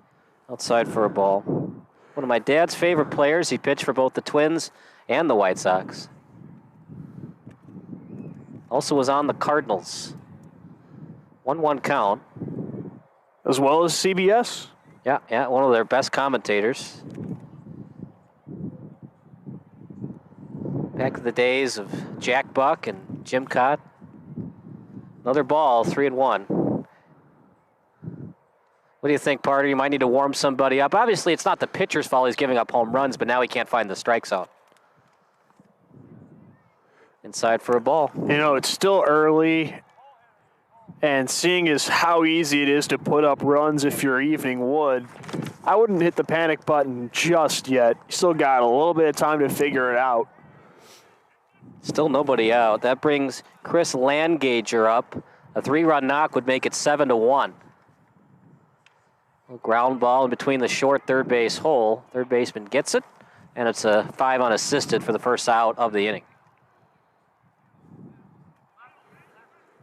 If you're Evening Wood's pitcher, that's one that'll settle you down. Sometimes there's just that psychological effect. You see one batter making out, and it gives you the confidence to get the next two. Now to the bottom of the order, Matt DiMuzio up. As the lefty with a little fly ball gets to the outfield. Not good speed on the base pass, but he eventually gets home. Got to get that monkey off your back, partner. That should have been an easy run score. Took him forever to get to home plate. Well, he made it. His teammates might give him a little flack on the way back to his seat in the dugout, but a run's a run. It's an RBI They single. can make fun of him because he scored. Right? It's all okay if you get to home plate unscathed. 5-1 the score. What a game tonight. That's an error, and it will put the runner at third base. Getting over to third is DiMuzio. That's now 2 errors in the inning on the shortstop. Can't have it, partner, if you want to win championship games. That's one that's not the most routine to make, but a guy like him, he should probably have that. At least you got to get the force out at second base, at the very least. Jacover now with 2 errors, and it's costing Evening Wood. Fly ball hit out to right. Didn't touch it, so it's not officially an error. Meanwhile, runners continue to advance. Looking for the inside the park homer. Instead, he'll stay at third. 2-run score. Patrick Clifford, the late addition. He did not play in the semifinal. 2 RBIs, but partner, that's one you got to catch in right field. That just wasn't the best angle to the ball right there. He took his first step in, and as an outfielder, that's a cardinal sin. Your first step has to be back, and that initial step is what cost him a shot at that catch. This game is far from over, though. I bring up last year's championship game for a reason. Midlife Ices were up 11-0. I don't see good things, though, from the defense right now for Evening when they look a little stagnant and out of place. Fly ball, late on the swing. And a little duck snort base hit. Another run scores. It's 8-1. The 11-hole hitter with the RBI. Oh, I hope he's okay right there. A tough slide into second base. Took him a little extra time to get up, but he looks okay. A championship game like that, you know it's going to take a lot more than that to get him out. Make it 8-1 in favor of balls on parade. They were that close, partner, from being eliminated in the semis earlier tonight, but they found a way back, and now they lead by 7 runs with only 1 out in the inning, and now it's back to the top of the order. And you're going to get the guy that said that this team is bopping, and that's really what it is. They found their momentum, and it feels at this point everything will go their way. will make sure that Dusty is okay at second base. And he is going to shake it off, stay in the game. Weinberg back up for balls on parade. Jacover with 2 errors in the inning. But let's give credit to this balls on parade team. They are hitting where the defense ain't. That's exactly what it is. And I mentioned it earlier, you don't always have to hit home runs. Yes, they've had a few, but they've been finding the gaps. And Evening Wood just hasn't had the best start defensively, and they're capitalizing. Outside for a ball. Bo White up, then Chris Saddens. Actually, Bo White on deck, Chris Saddens in the hole. That's foul ball. Makes it 1-2. They also do that with the 0-1 count, partner. It's less enticing to take a walk because then you have to have 4 pitches that are juicy balls right near the plate that you don't swing at. Try to avoid the walks. And plus, it just slows the game down, too. It's not fun on either team where you just see a bunch of walks, nothing happens, you're just standing around. It is a cool trophy, though. You want to win, but you usually don't see the walks until the 7th, 8th, 9th innings when everything else is on. When you really need it. Yeah. You know you're going to tick off the other team, but you got to do it to get on base. In there. Just miss. I thought he got it, but 2-2. Ground ball. Shoots the box. Got to get it in quick. He does, but it still scores the run. 9-1.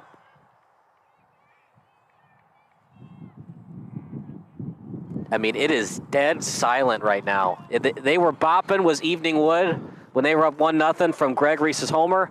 Ever since, it's all balls on parade. Well, balls on parade was the one that said they were bopping. Yeah. They really are bopping right now. Yeah. Well, Evening Wood looked good, top of the first, but then they had to play defense, and then not so much. Give credit to balls on parade's pitching and defense. They were able to shut Evening Wood down, and it gave them a lot of confidence to come out swinging the bats hot. 2-1 count. Bo White now at the dish. High pop up. It's a major league fly ball.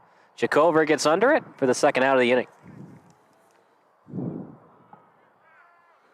Boy, Evening Wood really needed that. The way balls on parade has been swinging it, they needed an out in the worst way, and finally they got it. We'll see if that can help propel them to get out of this first inning. High ball and inside for a ball.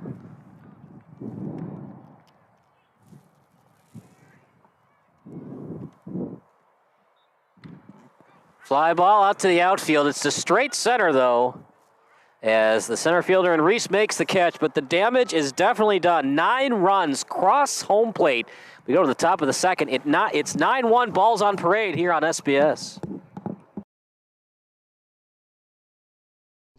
Sports Broadcast Solutions is a broadcasting network for everyone. Let SBS broadcast your sporting event. We have experience and can generate excitement and permanent digital memories for your team. Tonight. That time, finally a goal for the Stampede. We have professional videographers using high-definition modern-day cameras, color analysts, and play-by-play announcers with state-of-the-art, classy graphical scoreboards to keep you updated. Plus, we have commercials to advertise your team, club, or sponsor, and us. Plus, we do pregame and postgame interviews. Hi, everybody, and welcome to the postgame show brought to you by Marion Central Catholic. My name's Kyle Smith. Well, my name doesn't matter. These young ladies matter. It's senior night as the Hurricanes win a battle down the stretch, 48-46. Hi, I'm Carrie Kramer. I swim 50 breast, 50 free, and 100 back. Whatever your sports broadcast needs, we are at sportsbroadcastsolutions.com. Check us out and become part of the digital sporting world.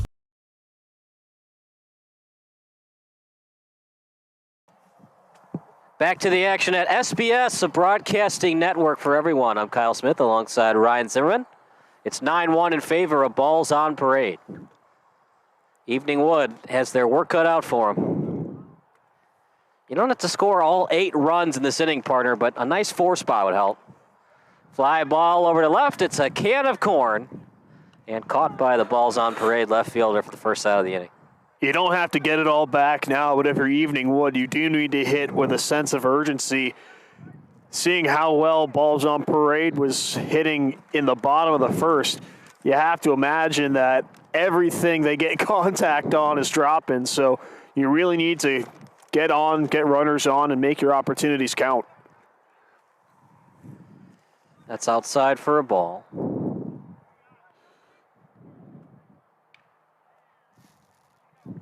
In there to the outfield. It goes to the left center gap.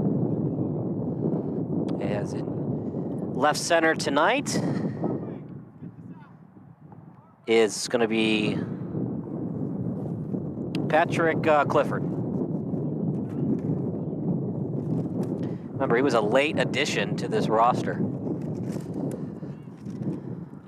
So far, he's already played a big role. He had a hit last inning.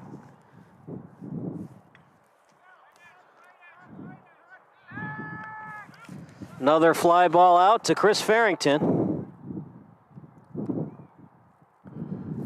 Oh, that's a costly throw back into the infield. It just gave Evening Wood an extra 60 feet. Yeah, you got to be careful, and you got to remember that with 60-foot bases, the speedy guys can advance even on little fly balls to left field like that. And you'll see this later on, I'm sure, but defensively, you have to take fewer risks. If you try to go for it all, cut down the lead runner, you'll see a lot of trail guys take an extra 1 or 2 bases. Fly ball over to right field. It's going to be a can of corn. And that will do it for Evening Wood. Ball's on Pradle Hill again. They're up by 8 here on SBS, a broadcasting network for everyone. Sports Broadcast Solutions is a broadcasting network for everyone.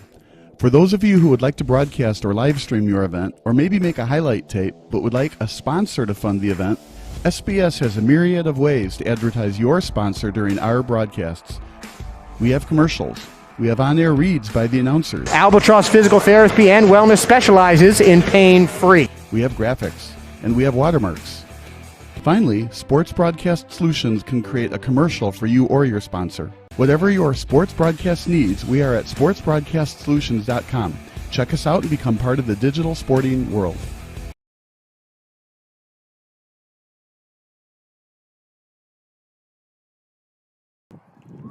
Back to the action at Sports Broadcast Solutions, a broadcasting network for everyone. Not the guy that Evening Wood wants at the plate, partner. Chris Farrington will lead it off. He had the 2-run homer in the bottom of the first. Well, you could say that Evening Wood really doesn't want to face anyone at the plate right now, but Farrington especially. It was his big blast that got their offense started, and really in that first inning, it didn't really stop.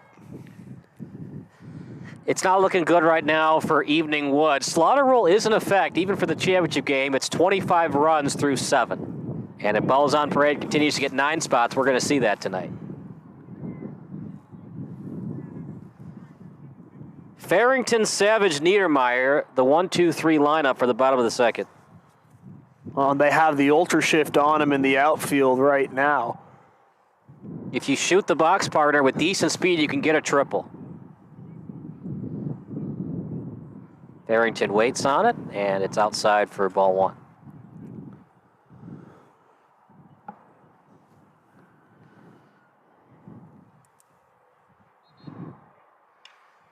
He jammed him. Got a good read on it off the bat, and it's caught by the left center fielder for the first out of the inning. That's a huge confidence boost for Evening Wood right there. That's the toughest out to get in the Balls on Parade lineup, and they did it on relatively few pitches too. Can your arm tire throwing it underhanded? The pitch count? Well, I suppose it does. I mean, we've done softball games together, and in softball, you see pitchers throw 150, 200 to start just because throwing it underhand is a lot less taxing on your arm, but it doesn't mean your arm doesn't get tired. So work that pitch count tonight, draw those walks for adult league softball. In there for a base hit. I guess I'm just so used to calling a pro baseball that sometimes those conventions don't necessarily hold up.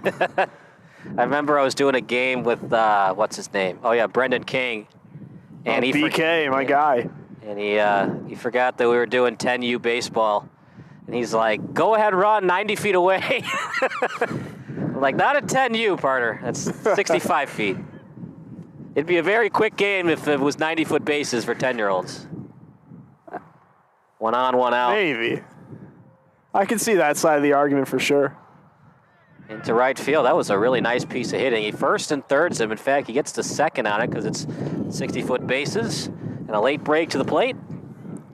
Well, I guess you brought up Brendan King. Congratulations to him. His South Bend Cubs won the Midwest League title. So now he's going into the offseason with a little jewelry on his hand. Yeah, he's done a couple of championship games.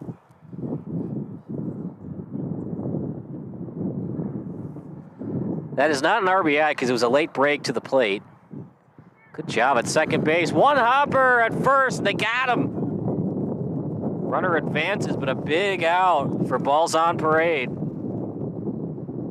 Make that 2 outs in the inning. But even on that ground ball to the right side, a heads-up base running, it gets you an extra 90. All it takes is a blooper, some defensive miscue, and you're up to double digits.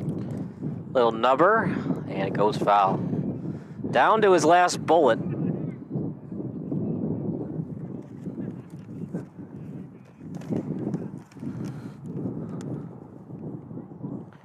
This is not what Evening Wood subscribed to tonight. They wanted to score a lot of runs. Still have time, of course, but now 2 outs in the top of the second, and they trail by 7.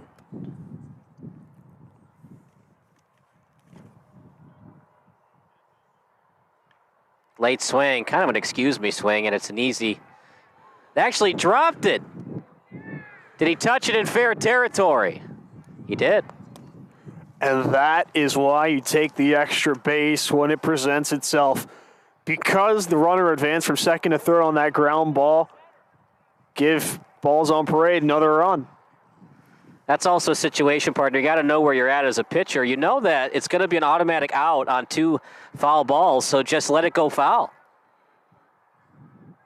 Yeah, those are some mental mistakes you can't make with the championship on the... Oh, I guess Evening Wood's still batting. I apologize, but those are mental mistakes you can't make with a championship on the line. That's what gives these guys extra at-bats, and their offense is still potent, even though they're a little slow tonight.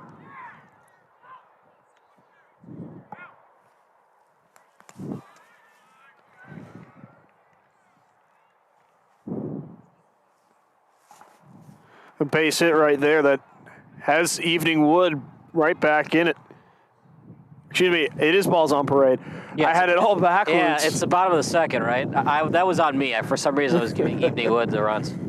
It's 11-1, not 9-3. Good throw at first, and that will do it for the inning. But more runs score. It is 11-1 in favor of balls on parade. We go to the top of the third. You're watching SBS, a broadcasting network for everyone.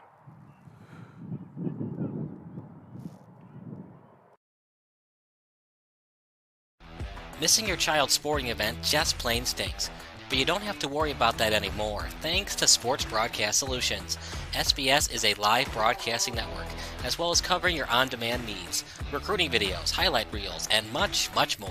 We can broadcast live to any website, and we also post as much on-demand content as you need. For more information about SBS, check out our website at sportsbroadcastsolutions.com. Sports Broadcast Solutions, a broadcasting network for everyone. Now it's Evening Wood up at the plate. They're down by 10.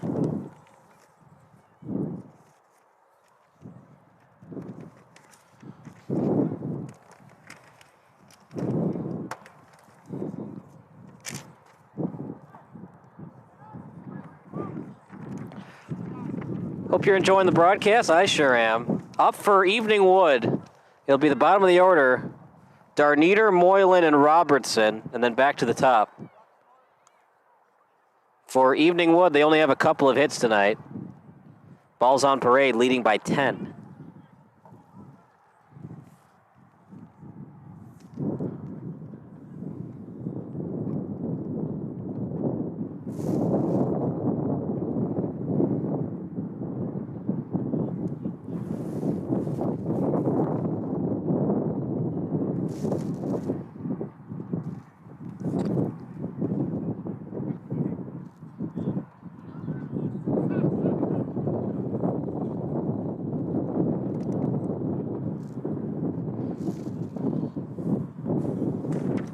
only run of the game, Greg Reese scored on a home run.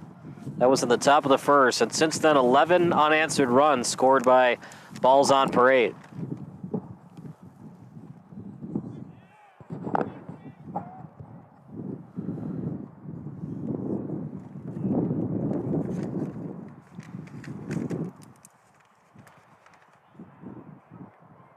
Well, Kyle, you said one of the ways to get back into a game is to take the walks. I think Evening Wood just took your advice right there. That's a good lead-off walk, and now you might have something going for you offensively. I've seen a lot bigger rallies start off with a lot less. Moylan now up, Robertson on deck. One on, nobody out. And it's just missing the mat for a ball.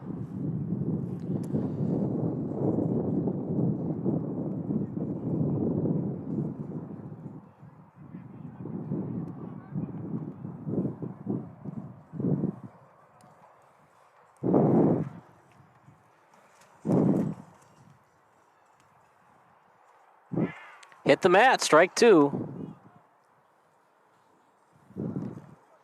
This is so problematic right now for Evening Wood. They're in the bottom of the lineup, and they're down by 10, but a three-hopper gets through the infield, and he firsts and thirds him, does Moylan. Double play in effect, but partner, it's hard to turn a double play unless it goes right to the second baseman or shortstop. They can, touch the bag and then throw it to first with double play. Defensively, you can't really be thinking about that. You just have to take the outs where you can get them, and don't worry about throwing guys out on the base paths. Just make the safe throw. Fly ball. It's going to get over the left center fielder. Good catch.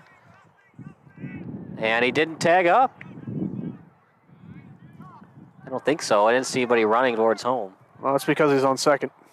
Oh, didn't he advance to third on No. He didn't. I thought He did not. All right. One out.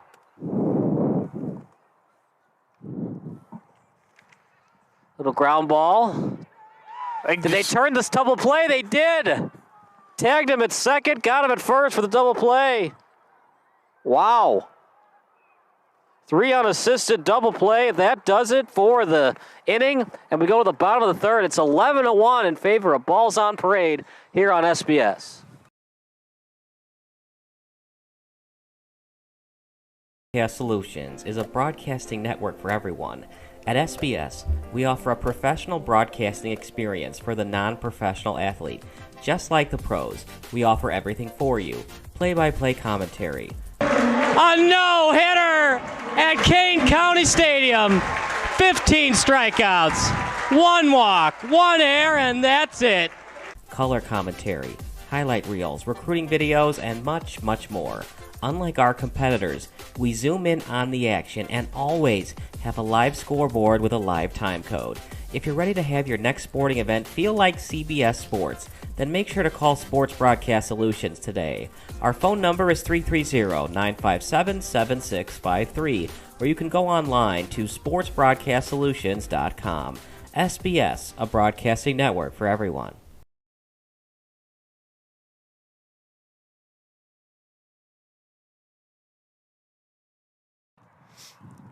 $11-1 in favor of Balls on Parade. You're watching SBS, a broadcasting network for everyone. Kyle Smith alongside Ryan Zimmerman.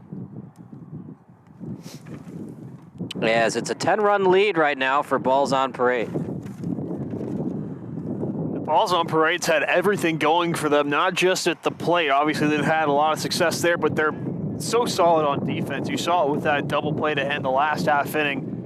They know exactly what to do when they get the softball, and every decision they've made has been the correct one. And that's what wins you championships, sound fundamental play. We might see the mercy rule tonight. I just have not seen a lot of good stuff from Evening Wood. As they're already down 11-1. It's 11 unanswered runs for Balls on Parade. They batted around in the first. They scored 9 runs and then 2 runs in the bottom of the second in their first strike. As it's now 0-2 to Patrick Clifford. He had a triple. He had a 2-run triple in the bottom of the first. It was a late addition. That's a fly ball out in the outfield, and it's a one-hopper base hit. You got to be worried about that if you're the outfield, Ryan, because if you're late getting it back into the cutoff, man, that can be a double with 60-foot bases. Easily, and that's what I've been talking about pretty much this entire game. Defensively, you have to be smart, know exactly what to do with the ball as soon as you get it, because if you hesitate, that just allows the other team to steal one on you, and that could be the difference. Dusty McAdam, who had a bloop base hit in the bottom of the first, he gets a single. He's going to try for the double, and he's in there.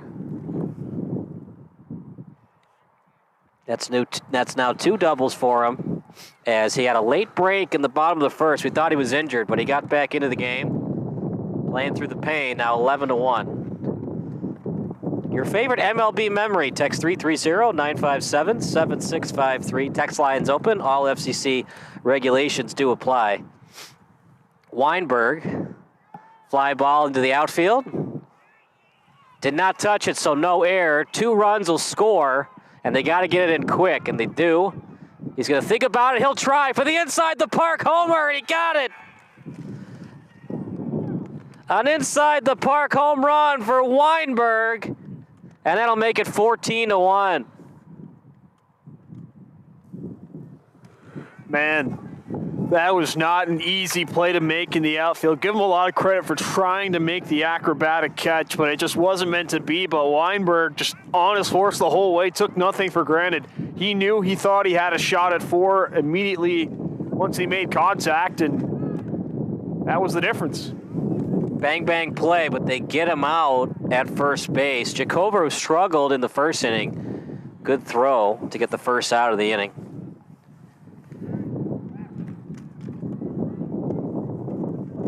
Well, partner, Mama said there'd be days like this, and that's what's happening right now to Evening Wood. Well, granted, it is still early. You talked about that 1-11-0 game that ended up in a loss, so. The problem with that game, though, look at that. That's definitely a Major League pop-up. As making the catch that time is Jackson. That's a home run if the wind doesn't blow that ball right back in. A break for He thought he had it off the bat, but Mother Nature had other ideas. We started around 8, about 8:10, because we had to get the semifinals in. As Chris Angela texts us, what's the slaughter rule? It's 25 after 7, Chris. Down 13, but he still dives on the play, skips the cutoff man. It's still a double. Farrington in the cleanup spot is killing Evening Wood. He's now got a 2-run homer and a double. And don't expect that hot bat to stop swinging it. He's been finding the gaps in the Evening Wood defense, and they've had no answer for him. And here's the Edwin Diaz walk-up music to the 5-hole hitter and Nick Savage. He has 2 singles on the night. In there for a ball. It's now 1-1. I must say the music selection throughout the night has been brilliant. Another base hit. Partner, I know it sounds strange, but do you think that some of these second basemen and shortstop should be playing right in back of the second base bag and giving up second base? Is that legal? Yeah. Well, then, yeah. I mean, it's a shift, right? There's crazy shifts in MLB. You could technically do a shift. Well, this is the last. Don't get too used to that. Yeah, this is the last year of it, but another base hit. Oh, they got him on the back pick. They call him out. He was out. And you know what? It's 15-1. Even if he wasn't out, he's out. Let's keep the game going. It's 15-1 as we go to the top of the 4th between Balls on Parade and Evening Wood.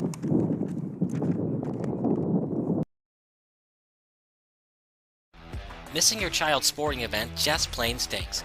But you don't have to worry about that anymore, thanks to Sports Broadcast Solutions. SBS is a live broadcasting network, as well as covering your on-demand needs, recruiting videos, highlight reels, and much, much more. We can broadcast live to any website, and we also post as much on-demand content as you need. For more information about SBS, check out our website at sportsbroadcastsolutions.com. Sports Broadcast Solutions, a broadcasting network for everyone.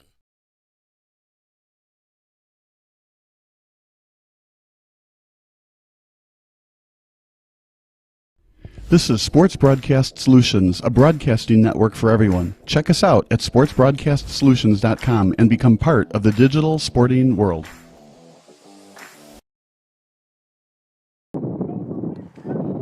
(15-1). Everything that you think of with a 15-1 score, that's been the definition of tonight's game, partner, and then some. We've seen triples, we've seen home runs. The problem is we've seen a lot of them from balls on parade, not so much for Evening Wood. Yeah, for a team that scored 40 runs in their semifinal game, this is almost unfathomable. Maybe they just ran out of gas. You score 40 runs, you don't have enough energy for the next game. Just missed for a ball, 1-1 to Brian Chikover. It's been pretty light hitting-wise tonight for Evening Wood. Little nubber back to the pitcher, a 1-3 put up for the first out of the inning. It was an excellent reaction play on the mound. He had to reach all the way up to haul that chopper in, but in a championship game, you got to do everything you can to knock that one down, and he did. That'll bring up Greg Reese. The only run tonight's been off his bat. In there for a strike. He's now down on the count, 0-2. The OPS goes down about 100 points from 0-1 to 0-2. Line drive. He dropped it. That's going to be an error on the shortstop. Well, don't tell that to Greg Reese because he hit that ball right on the screws. I don't care, partner. That was right at the glove. You got to catch that ball. No, I agree, but I'm just saying. He was taking the same hack 0-2 that he would have 0-1. It's Savage at shortstop, and that was not a Savage play. Look at you with the young people lingo. I think that's more old people lingo. In fact, like old people. Dad jokes. Little ground ball, and it's through the infield for a base hit. They were playing deep, no doubles defense. He's going to shoot it to second. It's a double and an RBI. They'll make it 15-2. They just took that one for granted. That's all it was. They just lackadaisically threw the ball back into the infield, and it results in another run. Yeah, you Credit Evening Wood. They just hustle on the base paths, and it gets them back within 13.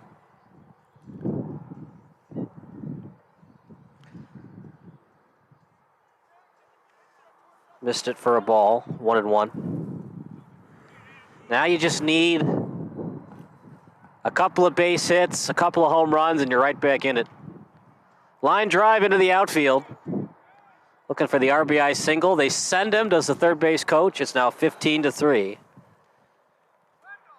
The problem is, too, partner, you're the away team, so as many runs as you score this inning, you know that not only do we have to score like 10 runs this inning, but we have to hold balls on parade to no runs. And they've scored in each of the first 3 innings. Their offense is red hot. That'll be a tall task to slow them down.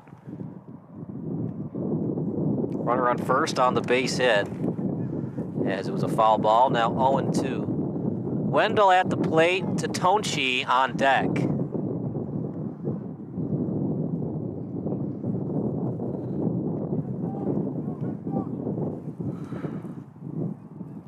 Only one out thus far.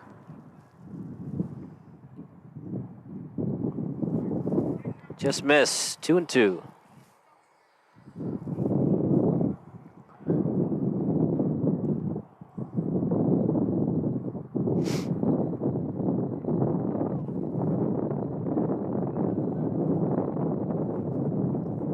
I'd say red light, even if it's right down the middle, you need walks, you need runners on base. Line drive into the outfield. He swings anyways, and it's a base hit. Takes his time to get it in because of that. Both runners advance. It's not an error per se, partner, but you got to get the ball in quick because it's only 60-foot bases. Yeah, it shows how much we know. He got that ball in his spot, and now he's standing on second base.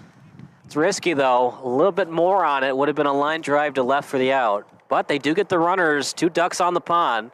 One swing of the bat, it's less than a 10-run deficit. Missed for a ball. Noche is pitching tonight. Missed for a ball. 2-1. Got to have 4 balls to get a walk. It's not California rules tonight. 3-1. To clarify, there are some leagues, if you didn't catch this earlier on the broadcast, that start with a 1-1 count. Yeah. Kyle does, in fact, know what he's talking about. I always know what I'm talking about, except when I miss the double play. Hey, I was doing the scoreboard and everything. I thought that was 3-2. I guess I was wrong. Line drive into the outfield. On 3-2, you can drive one in. They send the runner. Both runners score. Don't call it a comeback yet, but at least there's some life from Evening Wood. Hey, little by little, that's the name of the game.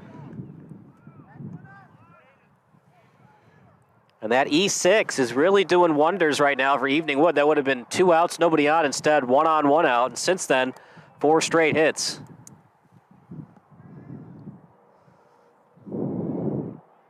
Still down by 10, though. Trailed by as many as 14.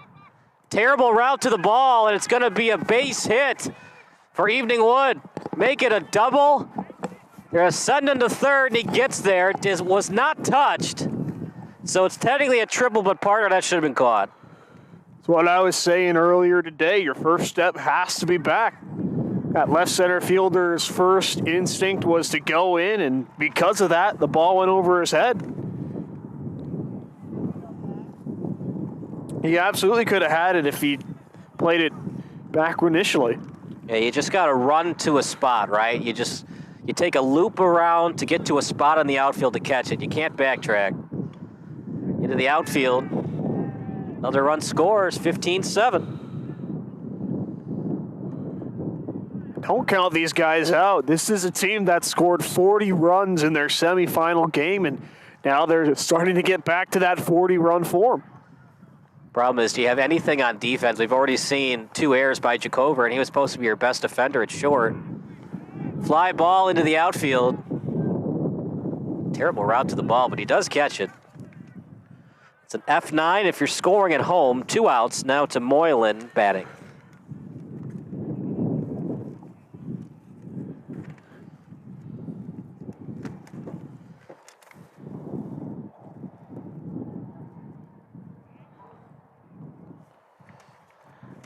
Such a great song. That's in there for a strike. Reminds me of the movie The Hangover. Oh, that's the song they played when they went to the casino and counted cards. Yep. Loses track of it, but still able to handle it, does the pitcher in Noche, and that'll do it for the inning. But the damage is certainly done. 6 runs, cross home plate. We go to the bottom of the 4th. It's 15-7 in favor of Balls on Parade here on SBS. Sports Broadcast Solutions is a broadcasting network for everyone. For those of you who would like to broadcast or live stream your event, or maybe make a highlight tape, but would like a sponsor to fund the event, SBS has a myriad of ways to advertise your sponsor during our broadcasts. We have commercials. We have on-air reads by the announcers. Albatross Physical Therapy and Wellness specializes in pain-free. We have graphics, and we have watermarks. Finally, Sports Broadcast Solutions can create a commercial for you or your sponsor. Whatever your sports broadcast needs, we are at sportsbroadcastsolutions.com. Check us out and become part of the digital sporting world.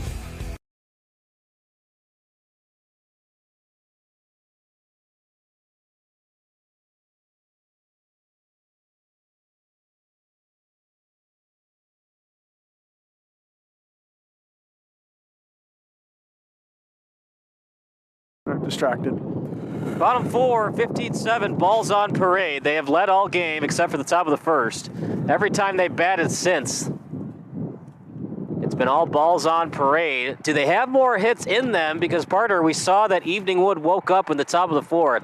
It's asking a lot for Evening Wood, though. They're going to have to score at least 20 runs to win this game, if not more. Yeah, and the way Balls on Parade has been swinging the bat, it might not even take 20 to beat them. Balls on Parade's been hitting everything in sight. They've taken advantage of some shoddy Evening Wood defense as well. So if Evening Wood has any shot of getting back into this game, they have to keep their bats hot, sure, but they also need to tighten up their defense. If there's any hole right now in the Balls on Parade offense, it's the 7, 8, 9 hitters. Landgager's 0 for 2. DeMuzio's 1 for 2. Noche's 1 for 2. And now the first hit of the game for Landgager is a little nubber into the outfield. Thought about going to second, but thought against it. And one on, nobody out. And when you're hot, you're hot. Those are the balls that drop.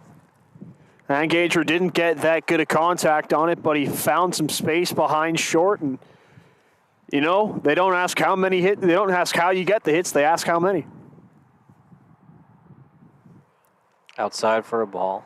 And there's obviously analytical stats like line drive percentage and isolation power that tells you how you're getting your hits, but ground ball, pass first. They get the fielder's choice at second, no chance at first. And that's an FC 6-4 out. 2 have reached home plate and 1 out.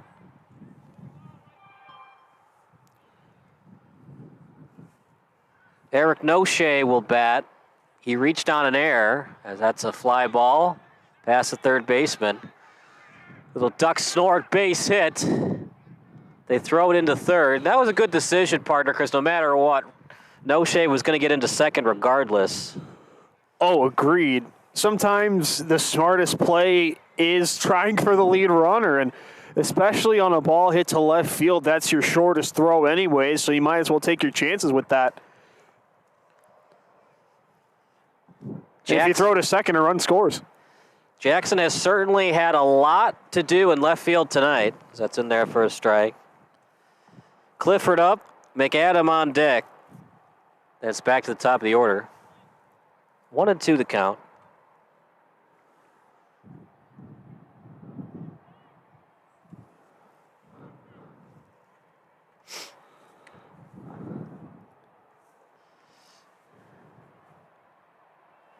Ball 3.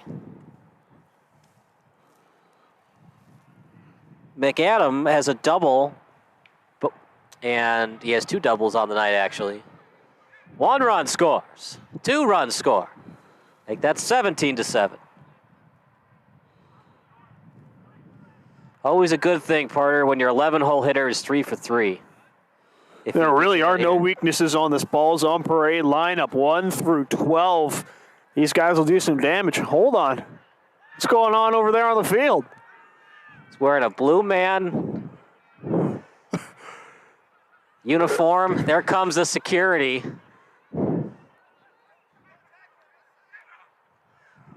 You know what? I am not so sure he's allowed to do that. I'm pretty sure that was stage, partner, but... Oh, 100%. They're just having a little fun on Championship Tuesday. I could see the smiles on the security guards' faces from here. Well, Halloween starts in about 13 days from now, so an early start with that costume. And he got away! Oh, no. As they say in football, he's tackled and hit hard to the turf. I see you channeling your inner Kevin Harlan there, Kyle. I was going to... Did you see that Thursday night game where the cat went on the field? With Kevin Harlan? Yeah. Recently, there was a Monday night game earlier this year where a fan went onto the field running around to do a gender reveal, and Bobby Wagner decked him. I saw that, yeah. There was also a... Man, whenever the Rams and the Niners play on Monday night, there's always a field invader. Well, you ever been to San Francisco? I have, actually. Yeah, that's why.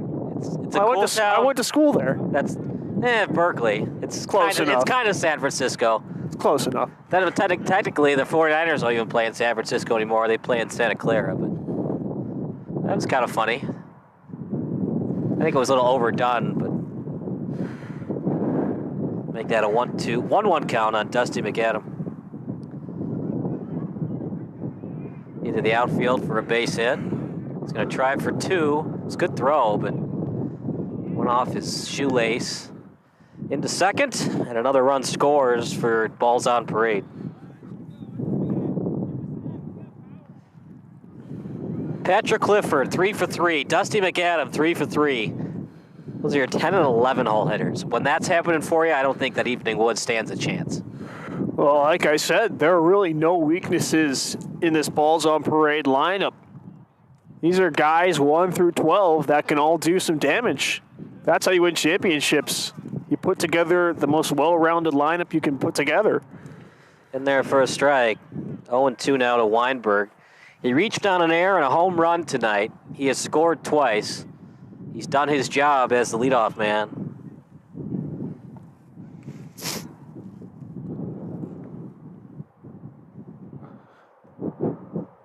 Thank God it's not baseball. Otherwise, maybe that runner would have broken for third on the errant throw back to the pitcher. Remember, though, in baseball, it's 90-foot bases, so it's harder to score. Outside for a ball. It's been a beautiful night for adult league softball. He shoots the box with a base hit. They'll send him. Make it now 19-7.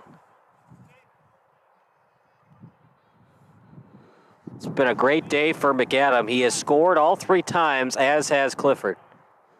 And he's not trying to go for the fences either. He's just trying to make contact and find some space in the outfield. He's not trying to do too much. He's just staying within himself. It's going to just take so much for Evening Wood to come back. Not only do they have to score a lot, they got to find a way to get these guys to hit them where their defense is. That's a little pop fly to third for the second out of the inning.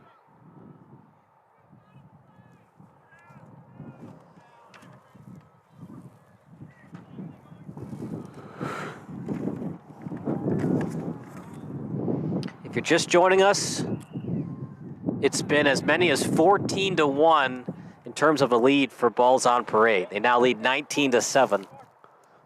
The closest that Evening Wood got to winning this game, they were up 1-0 in the top of the first, but the problem is Balls on Parade got to bat in the bottom half of the inning. That one's got a chance. Decent launch angle, and it's a dinger. And the left center fielder says that it hit the light tower. A little Roy Hobbs action. And it's a 2-run dinger. Make it 21-7. It's a football score here at Community Park West. Man, that ball was gone as soon as he made contact. Balls on Parade's had the big swings of the bat tonight. And you said that their lead was 1-14. Well, now it's back. It is not a football game tonight. That is the softball score. We'll play till 11:15. That's when the lights go out.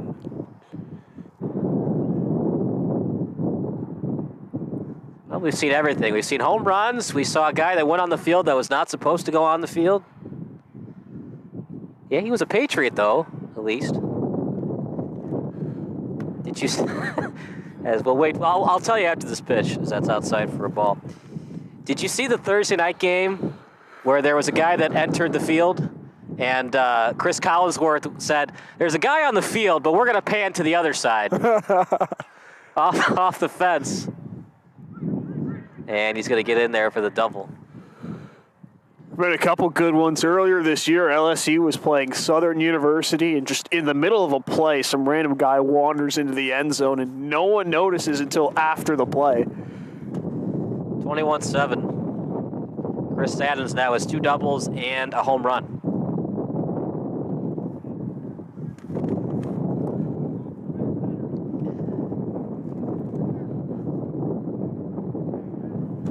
The underdog story known as Evening Wood.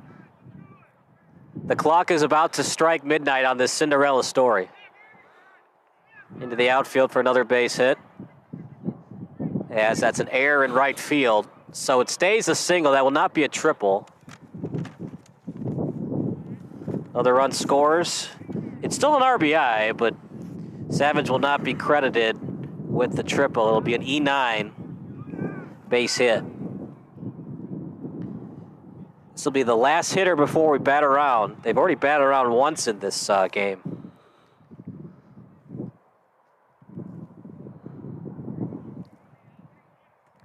On a cold night like this, partner, if you're Evening Wood, do you consider throwing the towel? There's a line drive to second base. We'll talk about that as we get to the top of the 5th. It's all Balls on Parade tonight here on SBS, the broadcasting network for everyone.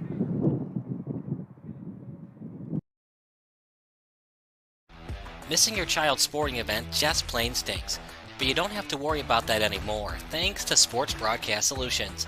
SBS is a live broadcasting network, as well as covering your on-demand needs, recruiting videos, highlight reels, and much, much more. We can broadcast live to any website, and we also post as much on-demand content as you need.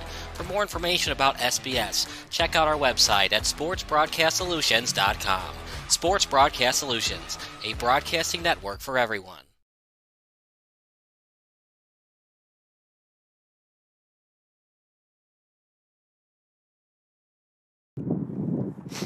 (22-7), and partner, we kind of teased it in the bottom of the fourth. It's now the top of the fifth, and it just doesn't seem like Evening Wood's going to come back into this game. Do you think if you're Evening Wood, you want to play all 9, or as it gets colder tonight, you want to just play 7 and have a drink with your boys, finish it at 7 innings? Well, both are tempting, but you've made it all the way to the championship.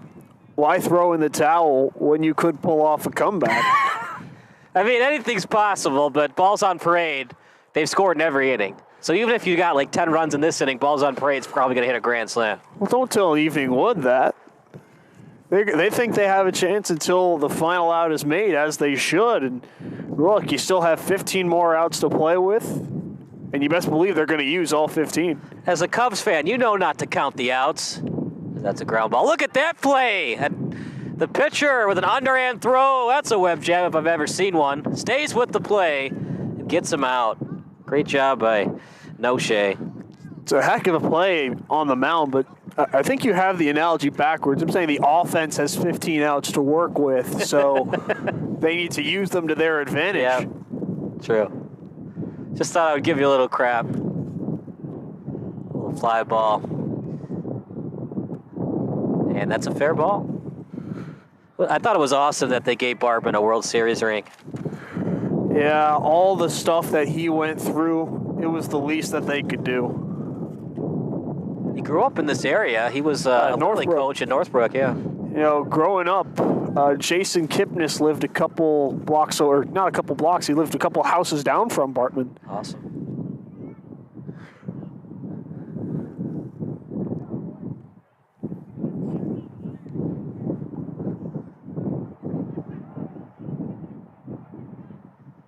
Fly ball, and it's going to be an easy out at first. Good job getting in front of that by White. It's been a tough day for Jacover. 3 errors committed, and he's 0 for 3 at the plate now. Greg Reese, he has a home run. He also reached on an error. Outside for a ball.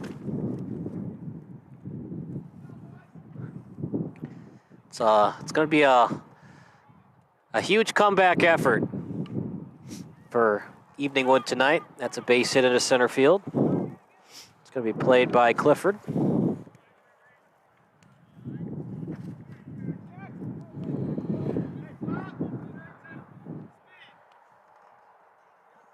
Runners at first and third. Ideally, partner, you'd like to get this deficit to under 6 if you can. I don't know if you can do it this inning, though. Well, they have an opportunity to cut it 2 down, so start with that.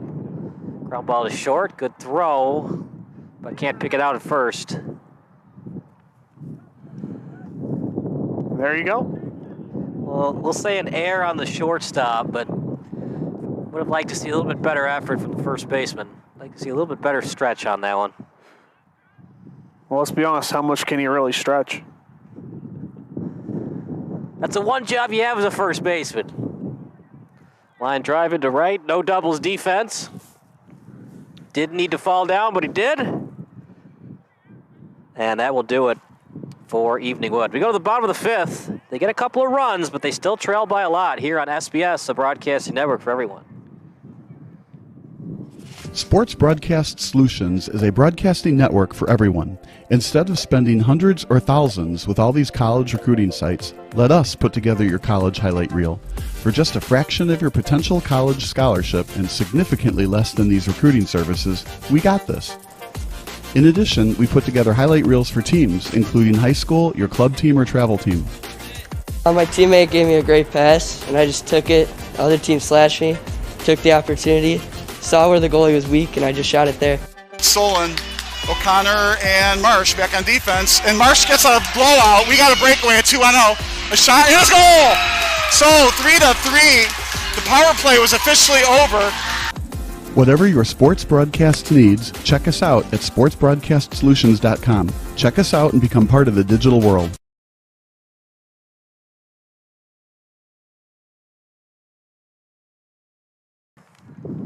Bottom of the fifth, 22-9 in favor of Balls on Parade. If this were a football game, Balls on Parade scored 2 touchdowns, 2 extra points. Then they went for it for 2 on the 3rd touchdown.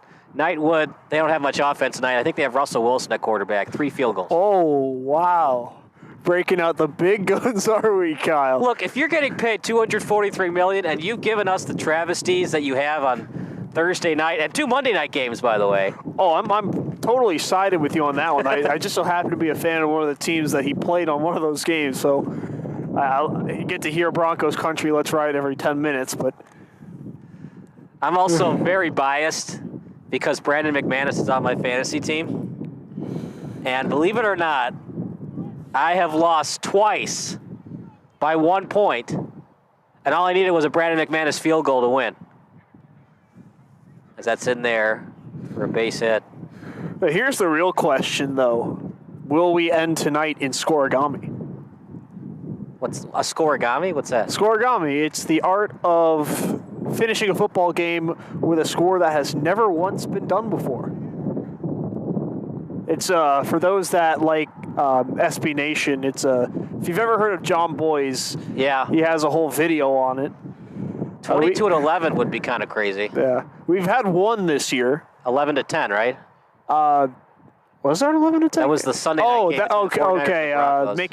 Make it 2, because 48-45 it also never happened. Really? 48-45 never happened? Yeah. Little fly ball into left center. Completely forgot about that, because, for as bad as the Broncos have been, they've been on national TV 4 times. Okay, what was the 4th time? Oh, yeah, the Sunday night game. Yeah. The one where Jimmy Garoppolo stepped out of the end zone before he threw a pick 6. Yeah. I still love Jimmy. He went to Rolling Meadows High School. That's a fly ball out to right. Good jump that time by Evening Woods Chasen. And one of 2 Chicago-born players, or Chicago area-born players, or let me rephrase that, 2 Chicago area quarterbacks in this league. Who's the other one? Kirk Cousins. Where did he play? I'm pretty sure he's from, I forget where he grew up, but it was somewhere in the Chicagoland suburbs. Then he just had to go to Michigan State. He couldn't go to Illinois. Everybody just, once you graduate high school, everybody's leaving the state. Well, Jimmy Garoppolo didn't. This is true, but I don't think that was by choice. Oh, most definitely not. Fly ball.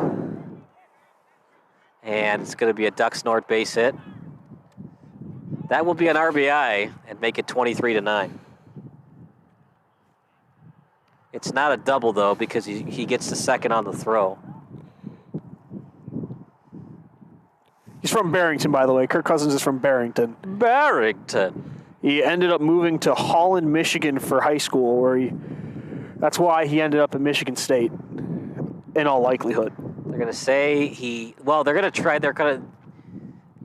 they were appealing a 30, didn't touch the bag. Look, you got to try everything. You're down 23-9, but no, he definitely touched third. Little fly ball out to right, but it's fouled away. Dusty McAdam looking to go 4 for 4. His teammate Patrick Clifford is also 4 for 4.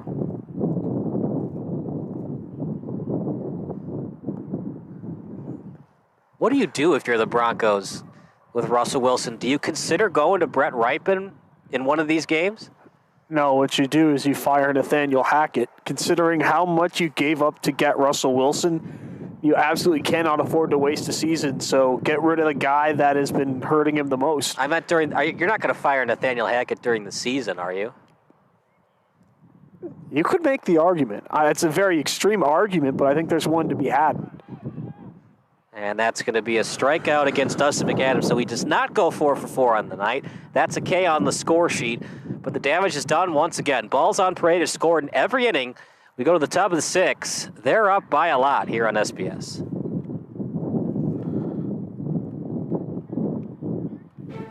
Sports Broadcast Solutions is a broadcasting network for everyone. For those of you that just want raw footage of your sporting event, but no play-by-play or color commentary, you just need us to live stream video from the event over the internet.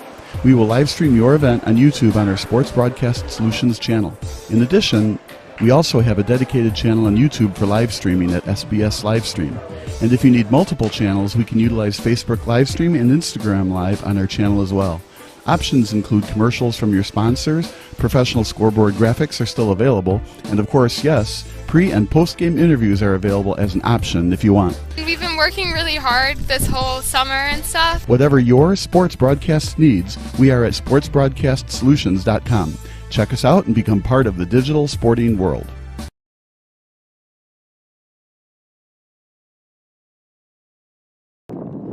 (23-9) is the score. We talked about in between innings, partner. You're thinking that they would fire Nathaniel Hackett during the season before they'd consider a quarterback, Jay. Well, you can't really bench your $243 million quarterback, can you? Well, if you know you're getting fired regardless if you're Nathaniel Hackett, I think you would try it, right? I mean, remember when... I have a feeling that ownership would get in the way of that. Remember, what was his name? McAdoo? His last year in Chicago, he tried out Jimmy, what was his name? Jimmy Clausen? Yeah, just to show that his system would work. Of course it didn't, but... Well, I'm not a Bears fan, so I don't really remember that, but I was thinking more along the lines of Ben McAdoo benching Eli Manning to save his job. The worst part about that is it ended Eli's streak. Yeah, and then the next game, he was right back in the starting lineup, and Fox showed a graphic, started 211 of the last 212 games or something like that, and it was just really awkward to look at. It was. I like what's going on with Geno, though. I've been rooting for Geno. He got a bad rap in New York, and he's slightly getting it done right now in Seattle. Slightly. I'd say he's more than slightly. The Seahawks are 3-3 right now. Yeah, he's doing his job. That's tied for first in the NFC West. I don't know if that's more Geno Smith or more about the NFC West not getting the job done, but in there for another ball. Oh, that was a strike. They called that a strike. They did call it a strike. 2-2 the count with nobody out. A little Happy Gilmore swing, and he gets it to right field. He tries to first and third, he does.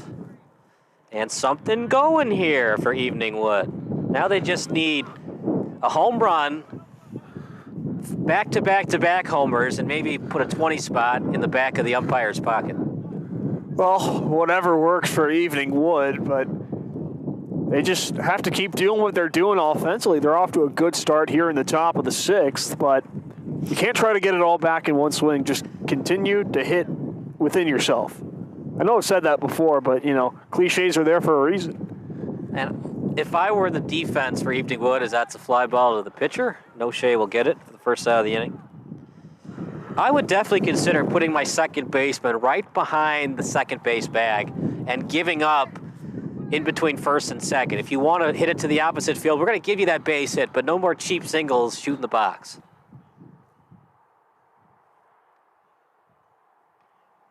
Another line drive, shoots the gap. And an interesting alignment there, partner. They had all three outfielders in right field on a right-handed hitter.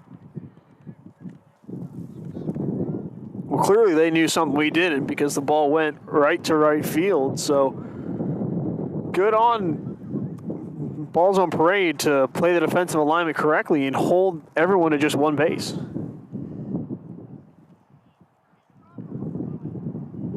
Inside for a ball, 1-1.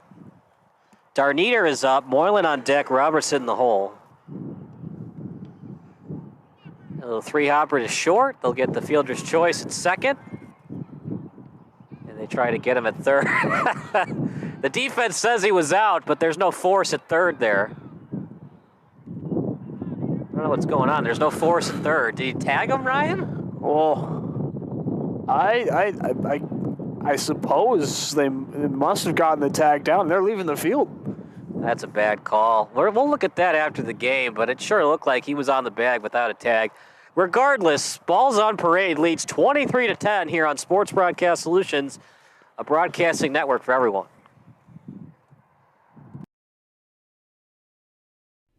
Sports Broadcast Solutions is a broadcasting network for everyone. For those of you who would like to broadcast or live stream your event, or maybe make a highlight tape but would like a sponsor to fund the event, SBS has a myriad of ways to advertise your sponsor during our broadcasts. We have commercials. We have on-air reads by the announcers. Albatross Physical Therapy and Wellness specializes in pain-free. We have graphics. And we have watermarks.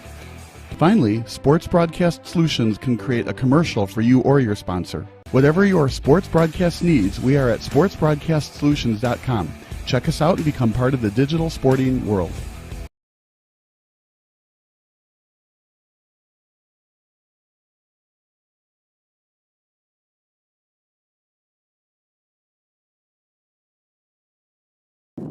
So we were right the first time, Parter. There was no tag. There's no more force play on a ground ball to short with runners at first and second. So there'll be runners on the corners with 2 out. And you like that the base umpire talked it over with the home plate umpire. Even in a 23-10 game, you still want to give Evening Wood all the 27 outs they deserve. Oh, yeah. You never want to see anyone make a bad call, especially in a championship game. So good on them for getting together and making sure they get the call right. Interesting alignment. They're going to play shallow on this hitter.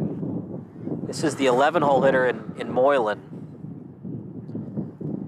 He is 1 for 2, but he has struggled hitting it as he had a little ground ball to the pitcher. And this should do it. It will. And a fly ball to left center to end the inning. And it's officially over. We go to the bottom of the 6th. It's 23-10, Balls on Parade.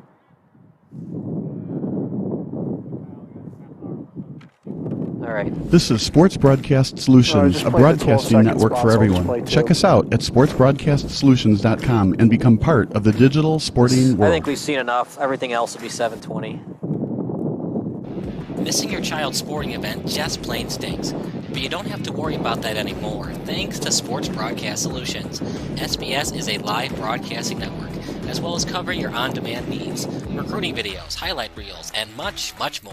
We can broadcast live to any website, and we also post as much on-demand content as you need.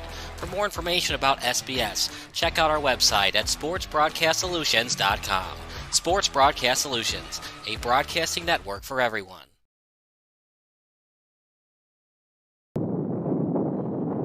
Bottom of the 6th, Josh Weinberg will lead it off. Bo White on deck, Chris Saddens in the hole. 2 for 3. Weinberg reached on an error. What can you say? This is just a dominating performance by Balls on Parade. Look, we're not necessarily in mercy rule territory yet, but the 7th inning is quickly approaching. If Balls on Parade can put together an inning like they did back in the 1st, then who knows? This one might be over before we know it. And it's getting colder. The wind's starting to pick up. It's like I said in the 5th inning, and I know we've kind of disagreed on it. If I'm Evening Wood, with it getting colder, your wife is here, your kids are here, maybe call it after 7 and you have some hot chocolate and beers together. I mean, it's obvious Evening Wood is not going to come back in this game. And it's not like you're playing for the World Series here. As cool as this league is, you don't play because you get paid to play. You play because it's fun, and you get to hang out with your friends. Fly ball to center. Has some topspin on it, and it's going to be a ground rule double for Weinberg. Went right through the hole in the fence. Brought out the 9-iron on that one, and he chipped it right through the slot.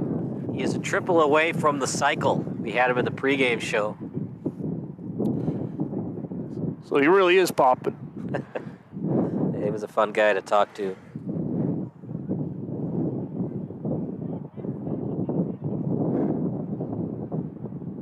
You know what a good nickname would be for him? The Big Bopper. Hey, everybody. Thank you. I'm here till Tuesday. Try the veal. You like dad jokes, or you're not a fan? It depends on the dad joke. There are some good ones. How do insects settle their differences? How? They slug it out. It's a good one. Kyle, you like Dr. Pepper? Yeah, why? You know, Dr. Pepper actually has a PhD. In physics. You ever see the movie, what's it called? I'm here all week, too. It's got Winona Ryder and Adam Sandler in it. Oh, Mr. Deeds. Never seen it. And he's such an idiot in that movie. She makes up her family in Iowa, and she used to go to Dr. Pepper's house, and Boo Radley was her neighbor. Oh, from To Kill a Mockingbird. Yeah. Like, come on, there's no way that Mr. Deeds with a college degree would not know that she was just making stuff up. Fly ball. It's got some topspin on it, and it's going to get out of the ballpark. Chris Saddens with another four-bagger, making a two-run four-bagger, and the onslaught is on here at Community Park West. Balls on Parade is out to their biggest lead of the night, 16 runs. I said it earlier, one big inning might just put Evening Wood to the sword, and certainly that won't help their chances. What a hit that was by Saddens. See, before the game started, he made sure to tell you exactly how to pronounce it because I had a feeling he thought he was going to do something big. And, well, now that we know how to pronounce it, we're giving you your proper justice.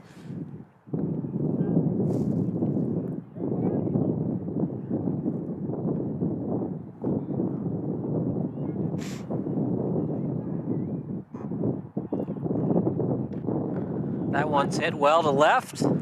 They play the line. It's over the fence. Was it fair? It's a home run. Back-to-back dingers. Farrington and Saddens have both gone deep. The countdown to the Mercy Rule is on. Balls on Parade has reignited their offense here in the middle innings. I mean, I was watching Evening Wood in the semifinal. It did look like Balls on Parade stood a chance. At Balls on Parade, they were so close to losing in that semifinal, you were wondering if they had any energy left. But they saved the best for last as the lowly 7th seed. Well, it's like I was saying, every game's different. You could see so many different things, and the Balls on Parade is pulling out all their best. And at 27 runs, they're forcing a pitching change. So you can pull the plug on Robertson. He gives up 27 runs. Not all of them are earned. But it was a hitting display. That's going to be an error at third base and another base runner for Balls on Parade. Just couldn't handle it. Can you really justify an ERA, though, in slow pitch softball? I mean, in a sport where the point is for the batter to be able to hit the ball, I don't think you can put very much on the pitcher. There, Duncan has that one. He makes up for the error, as it's a 5-4 putout.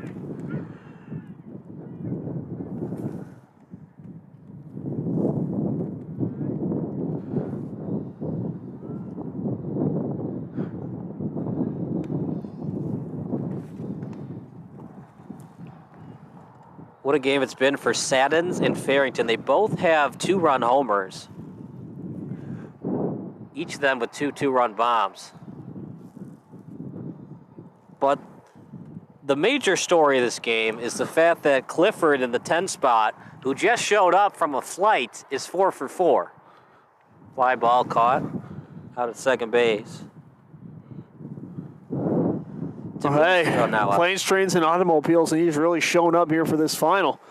I don't think Balls on Parade cares how he got here, but when he got here, he made sure to make his presence felt. We still have 3 more innings of this, unless that Balls on Parade can score 10 more runs.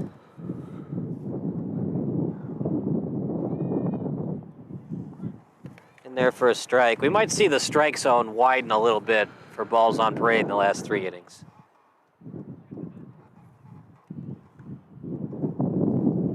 Missed for a ball. DiMuzio has struggled tonight. He's reached on an error in a fielder's choice. He has a base hit and he's flew out to left. That time a little dinky single to center. They send him. He hit the stop sign late.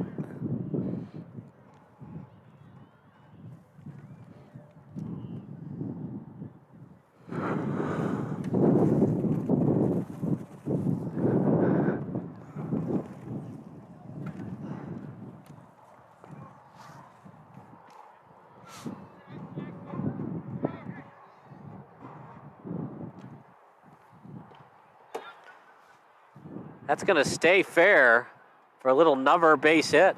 And then at the last second, it goes foul. Wouldn't have resulted in a run because the man on third wasn't going anyways, but heads up defense from Evening Wood gives themselves at least a chance. Missed for a ball.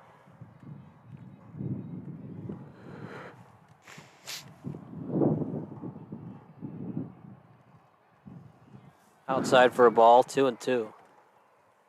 Well, Evening Wood getting a taste of their own medicine. They won 40-15 in the semi. Now they trail 27-10.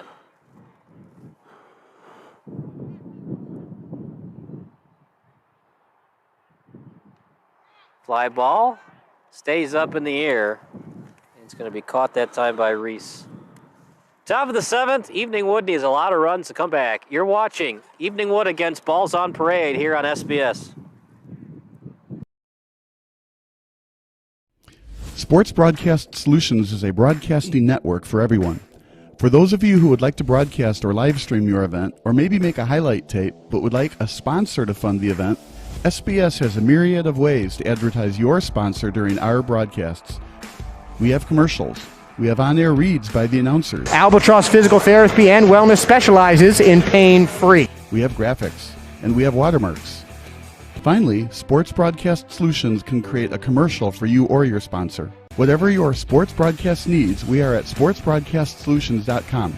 Check us out and become part of the digital sporting world.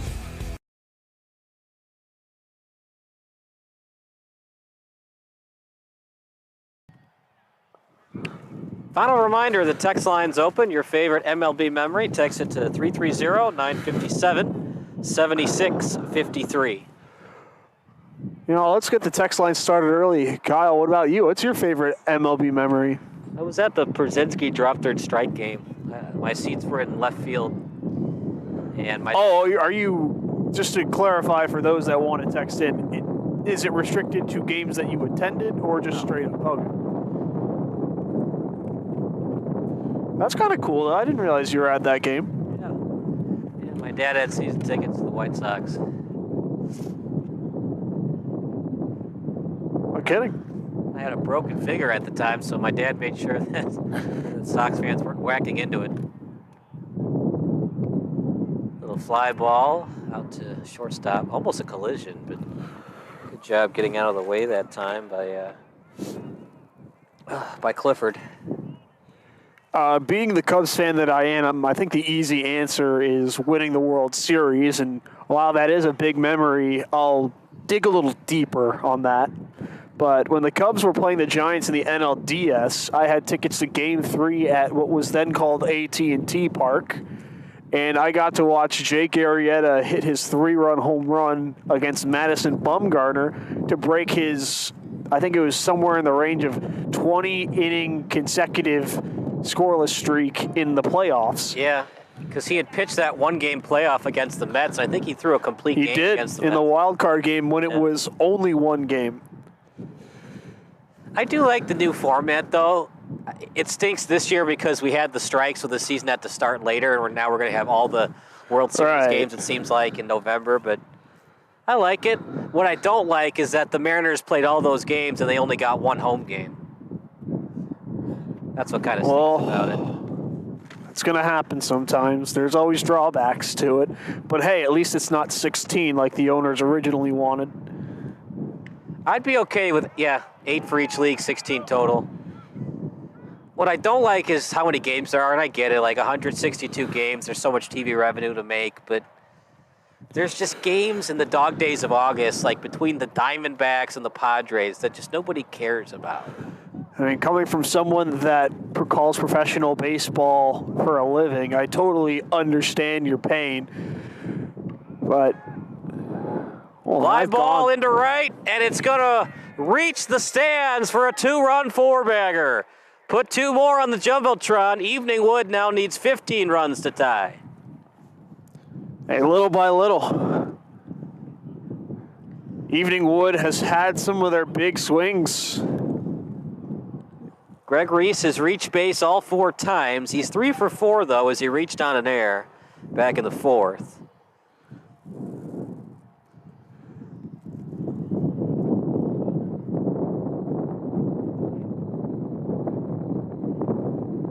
Just been a hit parade. That's why they're called balls on parade, right? I would assume so. It's one thing I like about these adult league softball names. There are a lot of really good puns. Those of you that are, like me, fans of Rage Against the Machine, I think balls on parade is a lot more obvious. Yeah, it's not for me. You do get it, right? Kind of. I'm not a big... I like rock and roll bands, but like when it comes to music, I can't name everything at the drop of a hat. Oh, Rage Against the Machine, one of their biggest hits is called Bulls on Parade. Oh, yeah, okay. Which is why Balls on Parade. Now I'm getting it. It's hard for some people. There's a lot of music that I don't know about either, so.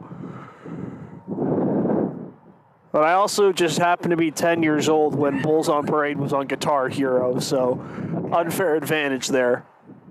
That was a great game. Were you more of a rock band? Or look at that play at second, and it's going to be actually it's by the first base, but a 3 unassisted put out, and that will do it for the inning. It's time to stretch. It's the bottom of the 7th with Balls on Parade up by 15 here on Sports Broadcast Solutions.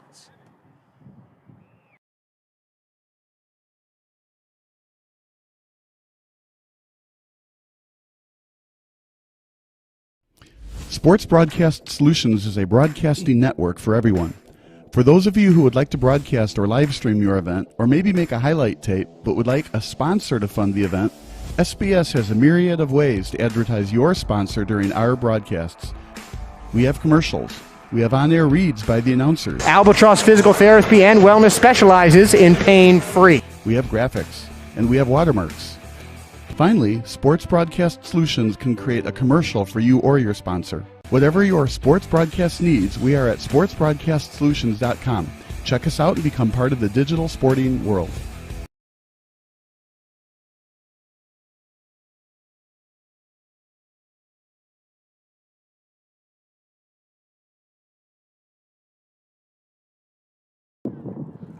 It's time to stretch as they play the 7th inning stretch here at Community Park West, field number 1. I love going to games at American Family Field where they do the 7th inning stretch and then roll out the barrel.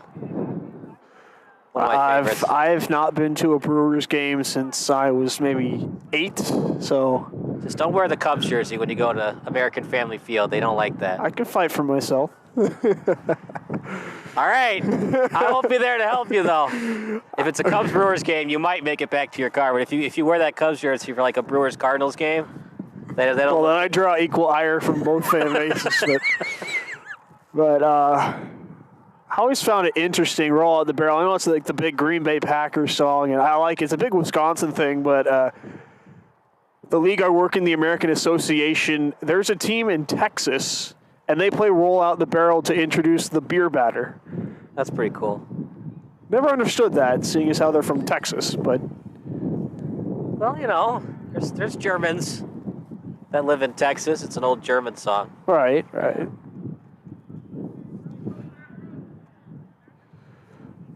They also play Heart of Texas after the 7th inning stretch, which I think is pretty cool.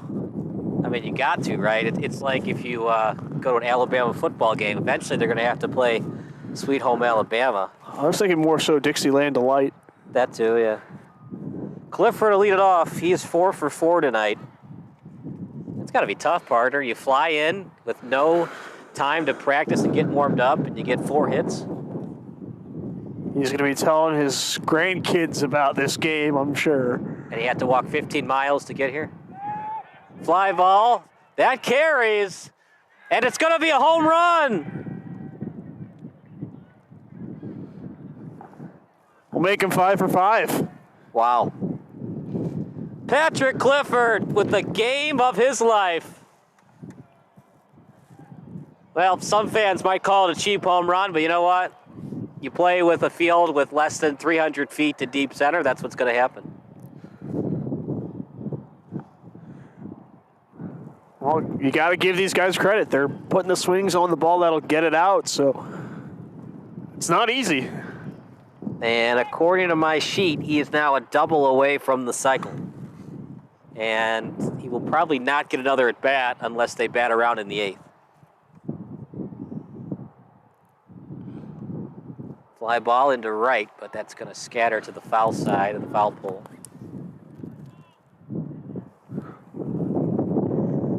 Weinberg on deck, White in the hole. Weinberg has reached base all 4 times.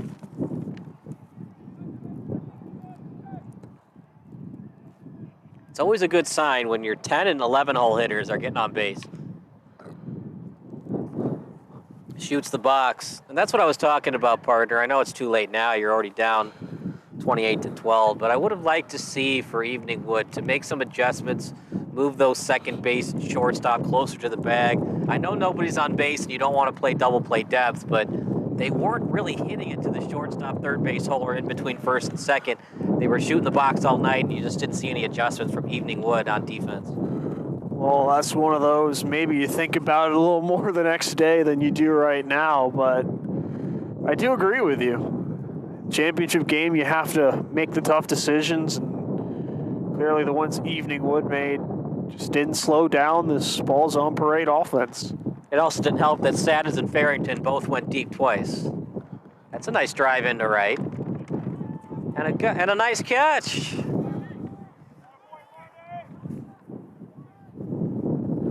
So Josh Weinberg finally retired. That'll bring up Bo White. He's 2 for 4. He has 2 doubles. He's scored twice. The damage has definitely been from the 3 and 4 hole hitters in Saddens and Farrington.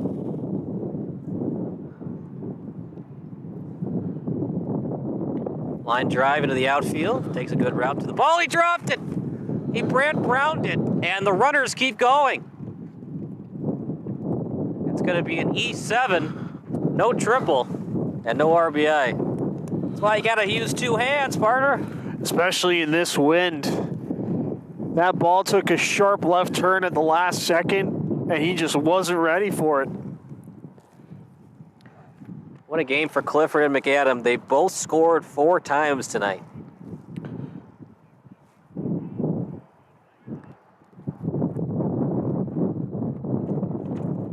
Wind's starting to pick up. Balls on parade, looking for a 30 spot in the championship game.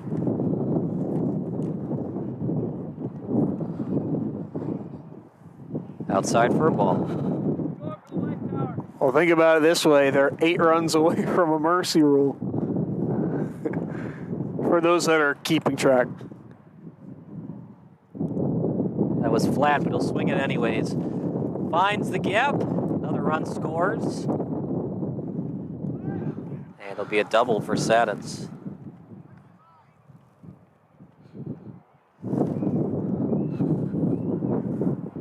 And it's not like Evening Wood would get a chance to rebuttal. This is the bottom of the 7th. Yep. As soon as balls on parade hits the 25-run mark, it's over. They'll lift the trophy. With the wind picking up, partner, I'm kind of hoping for some 1, 2, 3 innings, but I don't think we're going to get them going forward. Crazier things have happened. This is true. Fly ball into left. This should be caught. Dropped it. Not good routes in left center field. And partner, I'm going to let you call that one. It wasn't a great route. It was on the warning track, though. Hit or error? I'll give him the benefit of the doubt, call it a hit. That's not an easy play, especially when you have to account for the wall behind you. He kind of just looked up. It wasn't a routine play. Just kind of threw the glove up there, hope for the best. That's a hit in my book. That probably should have been played by the left fielder, too, not the left center fielder. Left fielder seemed like he had an easier route. I agree. Left center fielder's got better speed, though. And another run scores. Well, we're closer to the mercy rule. 5 runs away now, 32-12. I give credit to Eveningwood. They could have thrown in the towel after the top of the 7th, but they're going to play it out. Might as well. You're already here. It's not going to get any warmer, right? Although they do have a lot of firewood and some fire scattered around the ballpark.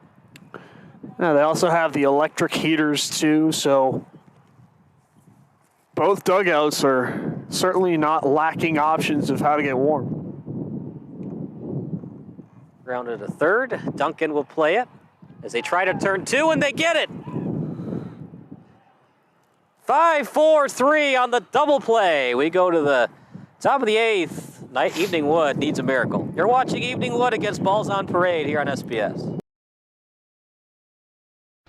Missing your child's sporting event just plain stinks. But you don't have to worry about that anymore, thanks to Sports Broadcast Solutions. SBS is a live broadcasting network, as well as covering your on-demand needs, recruiting videos, highlight reels, and much, much more. We can broadcast live to any website, and we also post as much on-demand content as you need. For more information about SBS, check out our website at sportsbroadcastsolutions.com. Sports Broadcast Solutions, a broadcasting network for everyone.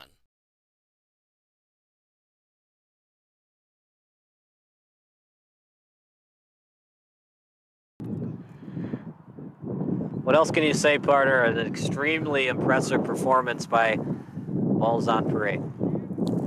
You know, we talked during the pregame, Eveningwood put up a 40-piece to get here, and now Balls on Parade might be doing that to Eveningwood in the championship. Balls on Parade just took the momentum from their narrow win in the semifinals against Sectional Chocolate, and they've taken all that and boat raced Eveningwood, so give them credit. Momentum's a very fickle thing in sports, and they took full advantage of the boost they got.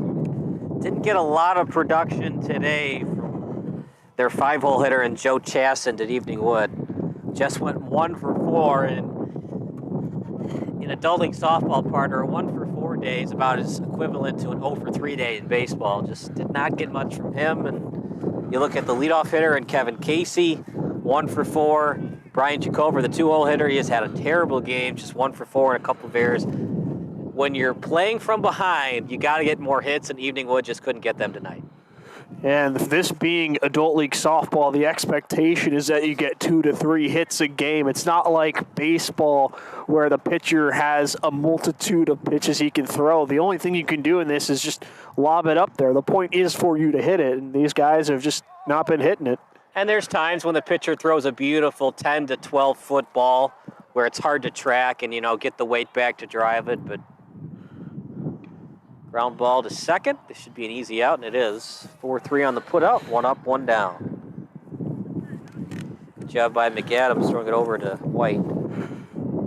This may be a very controversial thing to say, but if I'm Balls on Parade, in the bottom of the 8th, just auto outs. Just swing at everything. Get yourself to the top of the 9th so you can lift the trophy faster. Your defense has been playing so well to this point. Your pitching's been good, too. It's not like Eveningwood's going to do that much. The other thing, too, is you could still win the game on slaughter rule, and that would be something to always think about. That very true. 25-run rule. Very true. You need a couple of base hits and a couple of homers to do it, but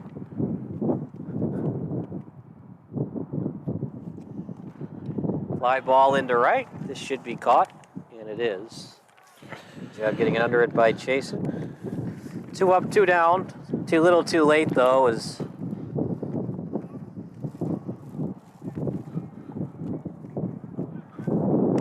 not been a great performance tonight by Evening Wood. That's saying it lightly. Tamuzio at that time was underneath him. Ball 1-1 the count. Aaron Scher is at the plate. He's 1 for 3 with a triple. Last time that Evening Wood got close was when it was 15-7. And we'll call that an infield hit because he was falling down on the throw. It's going to be a tough play regardless. I think he tripped. He's not looking too good. Hopefully he's okay. He was hit to the shortstop that time on Balls on Parade's Nick Savage. Took an awkward fall. And that is a cold infield dirt that he fell on. Obviously does not feel good.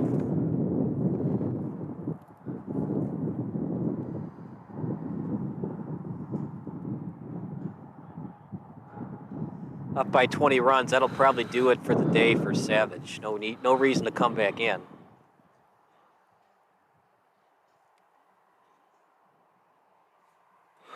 Well, for those of you that were curious, the Philadelphia Phillies have taken down the San Diego Padres 2-0 in Game 1 of the NLCS, and that's in no small part thanks to Zach Wheeler's 7 innings. Allowed just 1 hit, walked 1, struck out 8.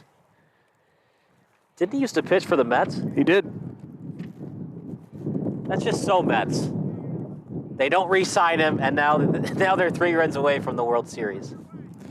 The offense tonight, Kyle Schwarber and Bryce Harper both hit solo home runs. Good for them. They were the last seed to get in, and there's a lot of Brewers fans that are like, if we were 2 wins away, we'd be in this spot. And I doubt that they'd be in that spot. They're a different team than the Phillies. They're more about pitching than hitting, but you never know. If you get into the tournament, especially baseball, you never know. Yeah, and just to pour some salt into the wound because I can. Remember when Christian Yelich said to Yu Darvish on Twitter, no one needs help facing you? Well, Yu Darvish is in the NLCS too. Where's Christian Yelich since that tweet? He has not played that well since that tweet. Bottom of the 8th, Balls on Parade can win it with a 5 spot. You're watching Balls on Parade against Evening Wood here on SBS.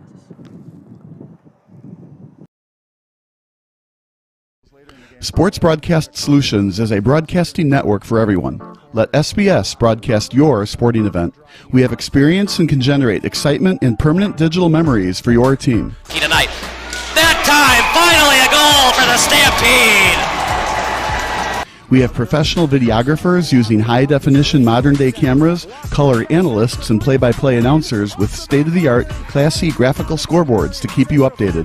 Plus, we have commercials to advertise your team, club, or sponsor, and us. Plus, we do pregame and postgame interviews. Hi, everybody, and welcome to the postgame show brought to you by Marion Central Catholic. My name's Kyle Smith. But my name doesn't matter. These young ladies matter. It's senior night as the Hurricanes win a battle down the stretch, 48-46. Hi, I'm Carrie Kramer. I swim 50 breast, 50 free, and 100 back. Whatever your sports broadcast needs, we are at sportsbroadcastsolutions.com. Check us out and become part of the digital sporting world. Bottom of the 8th, 20-run lead for Balls on Parade. You're watching the 2022 LVOG Fall Championship game. I'm Kyle Smith alongside Brian Zimmerman. Q on videography duties tonight. Don't go anywhere. The postgame show brought to you by SBS follows. We might get Patrick Clifford in the postgame show as he had a heck of a game for Balls on Parade.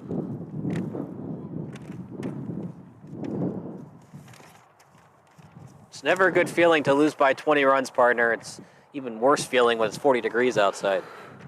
That's putting it lightly, but hey, give Evening Wood credit for making it this far. They were the 8th seed. No one expected them to get to the championship game, but they absolutely bashed their way here. So making it this far is no small feat. The spring season, we saw the 5 seed go up against the 2 seed. This time it was the very unnatural 8 seed against the 7, as the 8 seed dominated the 4 seed to get to the championship game, and then a little bit of taste of their own medicine as the 7 seed dominating the 8 seed. about 20 minutes after Evening Wood won 40-15 in the semifinal.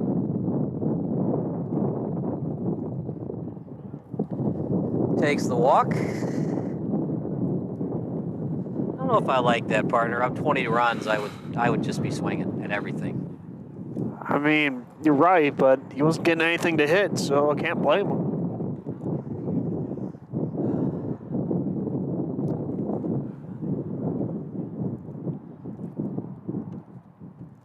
Outside for a ball.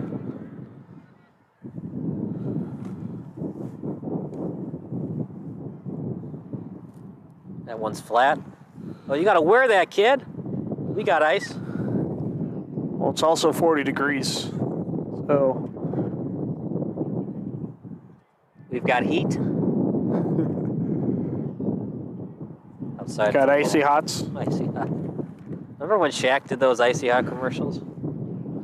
I think he still does them.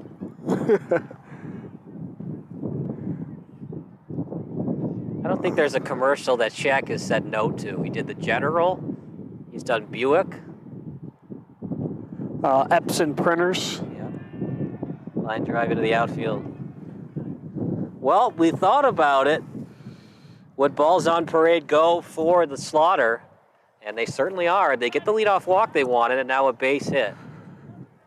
You know, Balls on Parade wants to end this game on their own terms. I mean, what better way to win the championship than with a quote-unquote walk-off hit? I understand it's not really a walk-off because you're going for the Slaughter rule, but hey, at least they get to end the whole championship with the bats in their hands. That's all you can ask for. This is the one guy that Evening Wood has consistently gotten out.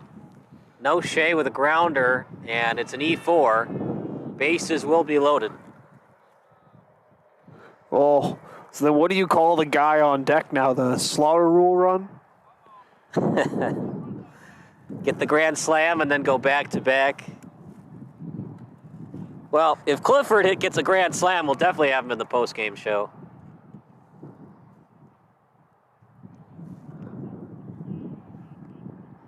Terrible pitch. That was like a 50-cent pitch.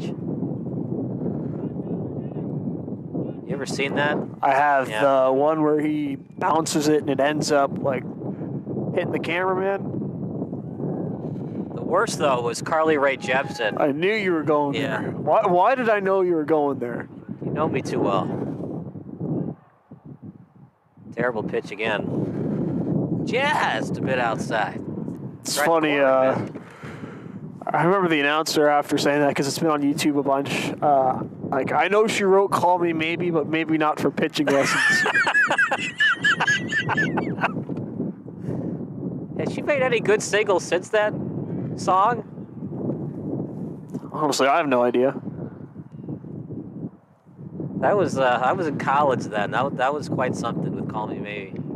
Fly ball into right. It's going to be caught. Runner will tag, and now they're a grand slam away from winning this game. It's a sac fly for Clifford, so he has not been out yet on the score sheet.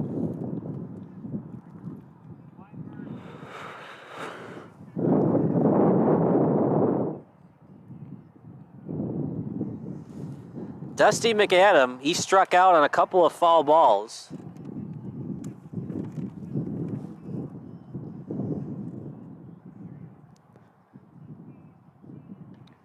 This will get it done again.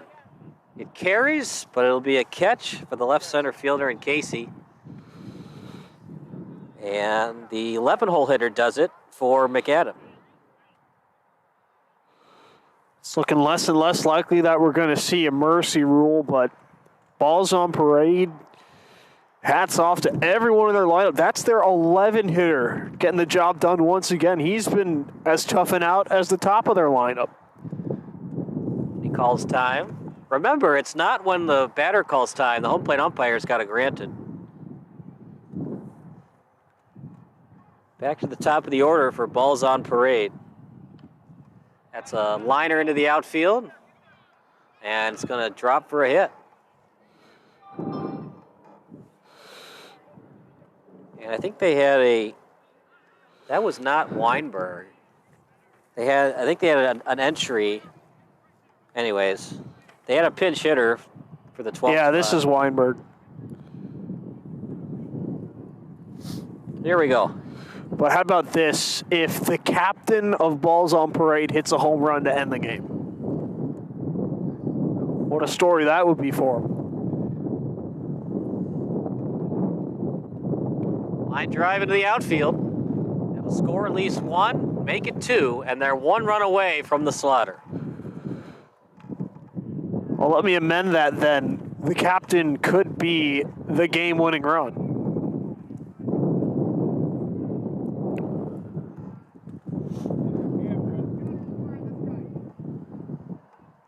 Bo White is up.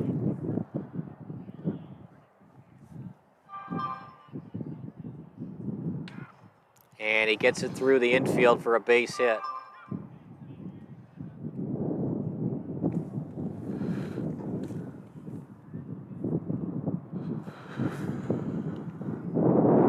"60 feet away from a Slaughter Rule victory."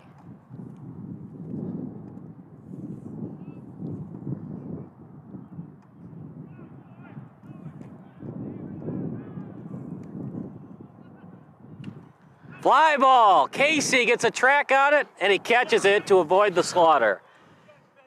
We go to the top of the ninth. Evening Wood needs a miracle.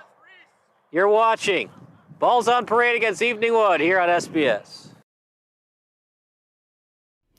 Sports Broadcast Solutions is a broadcasting network for everyone. For those of you who would like to broadcast or live stream your event, or maybe make a highlight tape but would like a sponsor to fund the event, SBS has a myriad of ways to advertise your sponsor during our broadcasts. We have commercials. We have on-air reads by the announcers. Albatross Physical Therapy and Wellness specializes in pain-free. We have graphics, and we have watermarks. Finally, Sports Broadcast Solutions can create a commercial for you or your sponsor. Whatever your sports broadcast needs, we are at sportsbroadcastsolutions.com. Check us out and become part of the digital sporting world.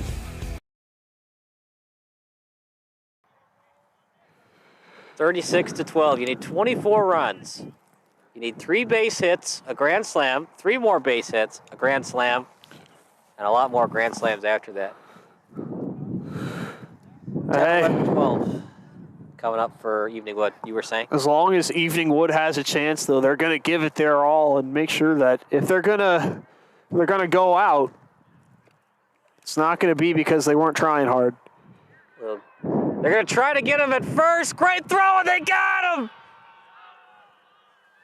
Oh, that's embarrassing if you're a fan of Evening Wood. What a throw! 8-3 if you're scoring at home. It's one you don't see every day, but hey, it's the championship game. Balls on Parade was not going to be denied. And the lineup for Balls on Parade, they did not have a center fielder listed, so I think that was Clifford.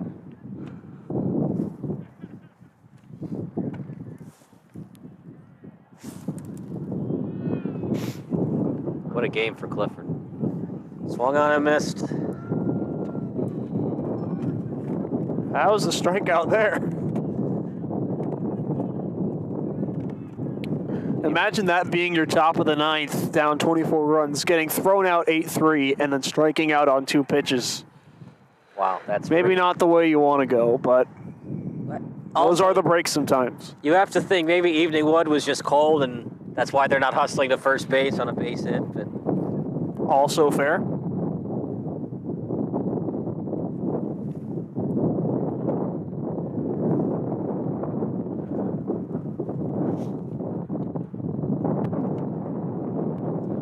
Ground ball to short. That'll do it. The championship goes the way of Balls on Parade. The pun of Bulls on Parade. They barely win in the semis, and they dominate from the opening pitch against Evening Wood. All the credit in the world, the Balls on Parade. Doesn't matter how you win as long as you have more runs than the other team, and they've won a whole bunch of different ways to get to this point. Congratulations to the League of Very Ordinary Gentlemen Fall Champions. And we got some fireworks. How about that? Ball's on parade. In honor of their championship, get some fireworks here at beautiful Community Park West. We'll take a break. More baseball action coming up next with a post-game show. You're watching SBS, a broadcasting network for everyone. Sports Broadcast Solutions is a broadcasting network for everyone. Let SBS broadcast your sporting event. We have experience and can generate excitement and permanent digital memories for your team. Tonight. That time, finally a goal for the Stampede! We have professional videographers using high-definition modern-day cameras, color analysts, and play-by-play announcers with state-of-the-art, classy graphical scoreboards to keep you updated. Plus, we have commercials to advertise your team, club, or sponsor, and us. Plus, we do pregame and postgame interviews. Hi, everybody, and welcome to the postgame show brought to you by Marion Central Catholic. My name's Kyle Smith. But my name doesn't matter. These young ladies matter. It's senior night as the Hurricanes win a battle down the stretch, 48-46. Hi, I'm Carrie Kramer. I swim 50 breast, 50 free, and 100 back. Whatever your sports broadcast needs, we are at sportsbroadcastsolutions.com. Check us out and become part of the digital sporting world.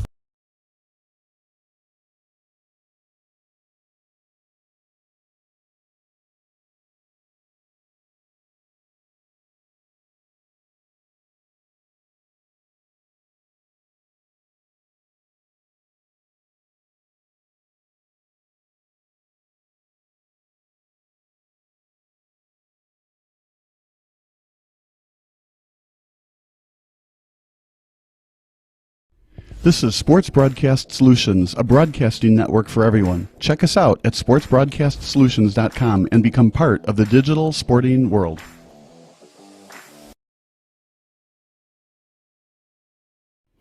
Sports Broadcast Solutions is a broadcasting network for everyone. For those of you who would like to broadcast or live stream your event, or maybe make a highlight tape but would like a sponsor to fund the event, SBS has a myriad of ways to advertise your sponsor during our broadcasts. We have commercials. We have on-air reads by the announcers. Albatross Physical Therapy and Wellness specializes in pain-free. We have graphics, and we have watermarks. Finally, Sports Broadcast Solutions can create a commercial for you or your sponsor. Whatever your sports broadcast needs, we are at sportsbroadcastsolutions.com. Check us out and become part of the digital sporting world.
It's November 4th, 2001. The 5-1 Chicago Bears are hosting the 4-2 Cleveland Browns. This is the last year of Old Soldier Field, as the Bears will have to play in Champaign next season while new Soldier Field gets built. Champaign is, of course, the home of the Illinois Fighting Illini, but it's located nowhere near Chicago. We'll talk about that storyline in a minute, but for now, let's analyze this moment. An overtime game is thrilling in its own right, but how the Bears exactly got here is simply remarkable. Overtime just got started. But for Bears fans, they know from previous experience that anything can happen early on during OT. Why is that exactly the case? To fully understand, let's rewind.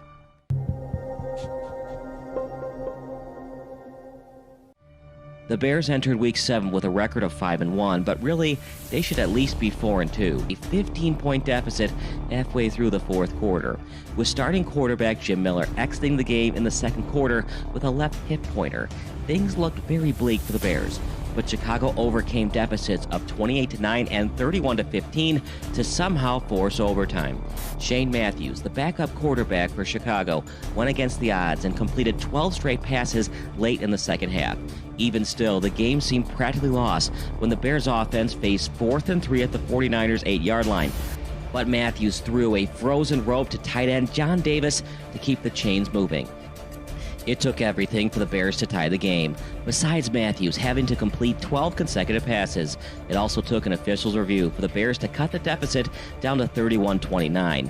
There wasn't indisputable evidence to overrule the initial call, allowing David Terrell's touchdown reception to stand. Still, the Bears needed a 2-point conversion to tie the game.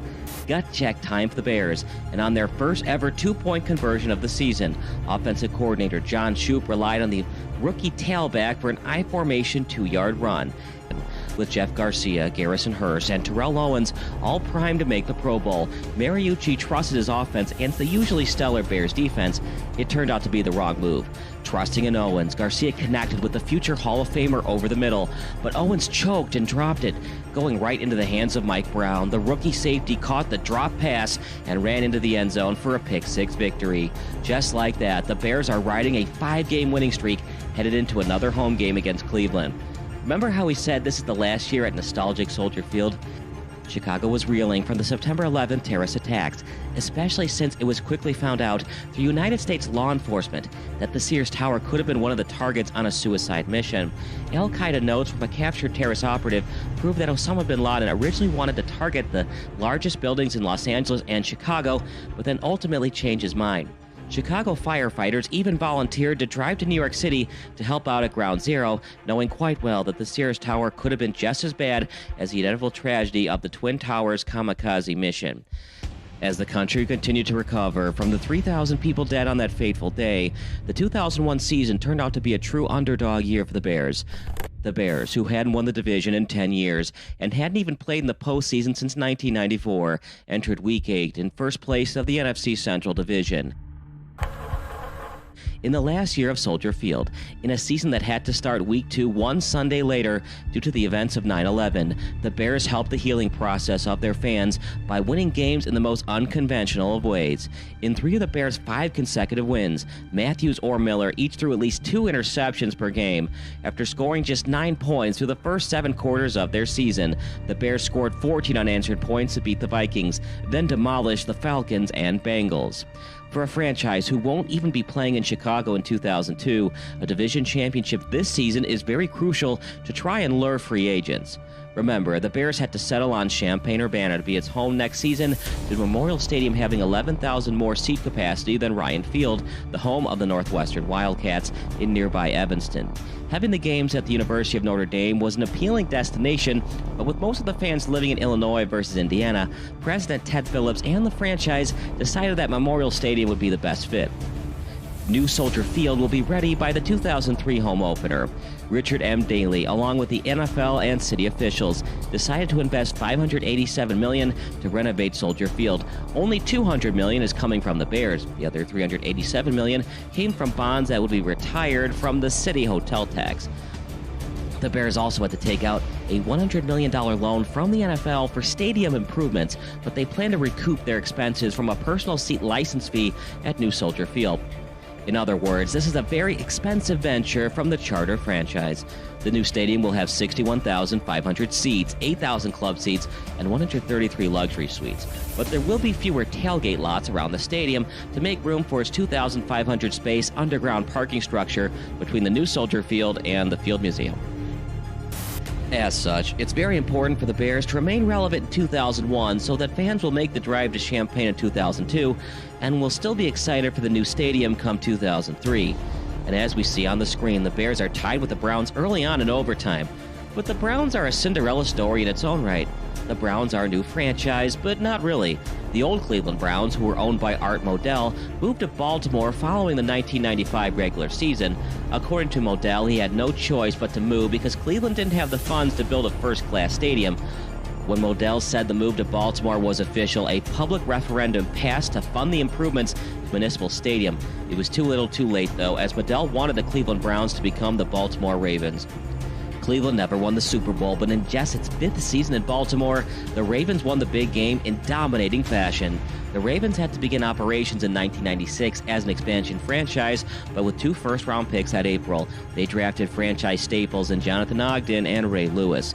The new Browns, meanwhile, entered the NFL as a 1999 expansion franchise. In a crazier twist of fate, the first ever owner of the Browns would be Al Lerner, a close friend of Modell who had been with him when the Ravens began operations. And to make matters even worse, the Browns could have drafted Kurt Warner during the 1999 expansion draft. They didn't, and Warner went on to win the 1999 MVP and Super Bowl MVP trophies with the greatest show on turf, St. Louis Rams. But the 2001 Browns are starting to turn things around. In its 3rd year of existence, in the post-Modell era, and with the franchise keeping its records and colors of the former team, the new Browns are 4-2 and probably should have won their 5th game in regulation. The ball fell right into Mike Brown's lap 1 weekend ago, but not today thus far. In fact, Brown should have had a pick late in the 3rd quarter, but the ball somehow fell out of his hands and right into the breadbasket of Kevin Johnson. Incredibly, the should-be interception became a long touchdown pass to make it 21-7 Browns. That touchdown pass became the last score for the next 14 minutes of game action. The Bears scored what looked to be a garbage touchdown with under a minute to go in the 4th quarter. Shane Matthews was everything you would expect from a backup quarterback. Matthews has thrown 50 passes thus far, only completed 30 of them, got strip-sacked, and threw 3 picks. His fumble inevitably was scooped up by Courtney Brown for the scoop and score on the first drive of the game. The Bears haven't led all game long, and if they win in overtime, their first lead will be the last lead of the game en route to a Bears win. And for the Bears to even have the opportunity for a pick-6 overtime win, it's something that a novelist would write. Remember that so-called garbage touchdown pass that Marty Booker caught? Well, that touchdown reception shouldn't have mattered. With less than 3 timeouts remaining and past the 2-minute warning, Chicago had to recover an onside kick just to preserve the game. And as if the football gods want Chicago to win because the Sears Tower was an initial terrorist destination, the Bears somehow recovered the onside kick to get a second chance. The Bears should probably be called the Cats due to the 9 lives they endured the past 2 weeks at Soldier Field. Just look at this onside kick again. Percy Ellsworth couldn't handle the wobbling ball because of the unnatural hop that it took off the grass. Jerry Azuma, who formerly won the Walter Payton Award as the best Division I AA player in the nation, knocked the ball back into play where backup linebacker Bobby Howard dove for the pigskin and grabbed it. Simply incredible, but the Bears were still a long way away from tying this game. With under 30 seconds left and only 1 timeout remaining, the Bears had to use the sideline as much as possible. 2 dump-off passes by Matthews kept the Bears 34 yards away from the end zone, and head coach Dick Duran had to call the team's final timeout after James Allen got wrapped up into the field of play.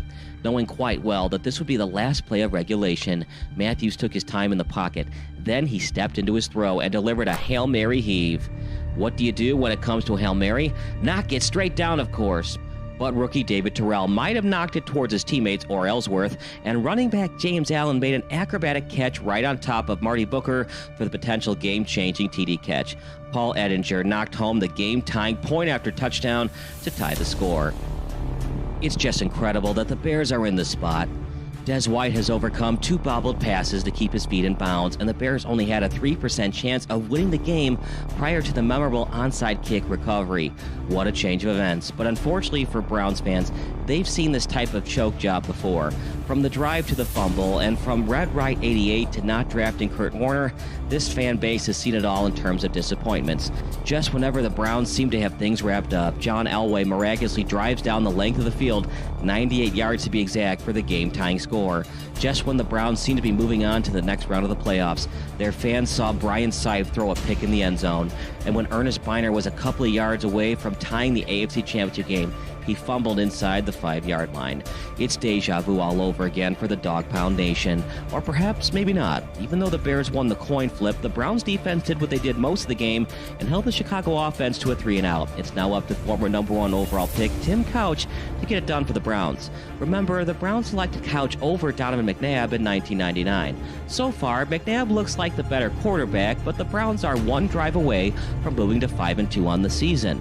As such, it's starting to look apparent why Cleveland selected the former Kentucky Wildcat first overall. Granted, McNabb was put in a much better situation in Philadelphia than Couch in Cleveland. It takes a couple or even several years for an expansion franchise to compete, so the Browns might be ahead of schedule with a chance to go 5-2 headed into Week 9. Couches looked like a first-round pick today, and his most recent completion, a 16-yarder to Kevin Johnson, was anything but mediocre. But the Browns' defense has still looked great today, as evidenced by Roosevelt Colvin's sack immediately following the Couch to Johnson connection. Can the offense and Couch recover from this recent adversity and lead the offense from a 2nd and 15 start? Or will the Bears, who haven't been in the playoffs in 7 years, win an OT for the 2nd consecutive week?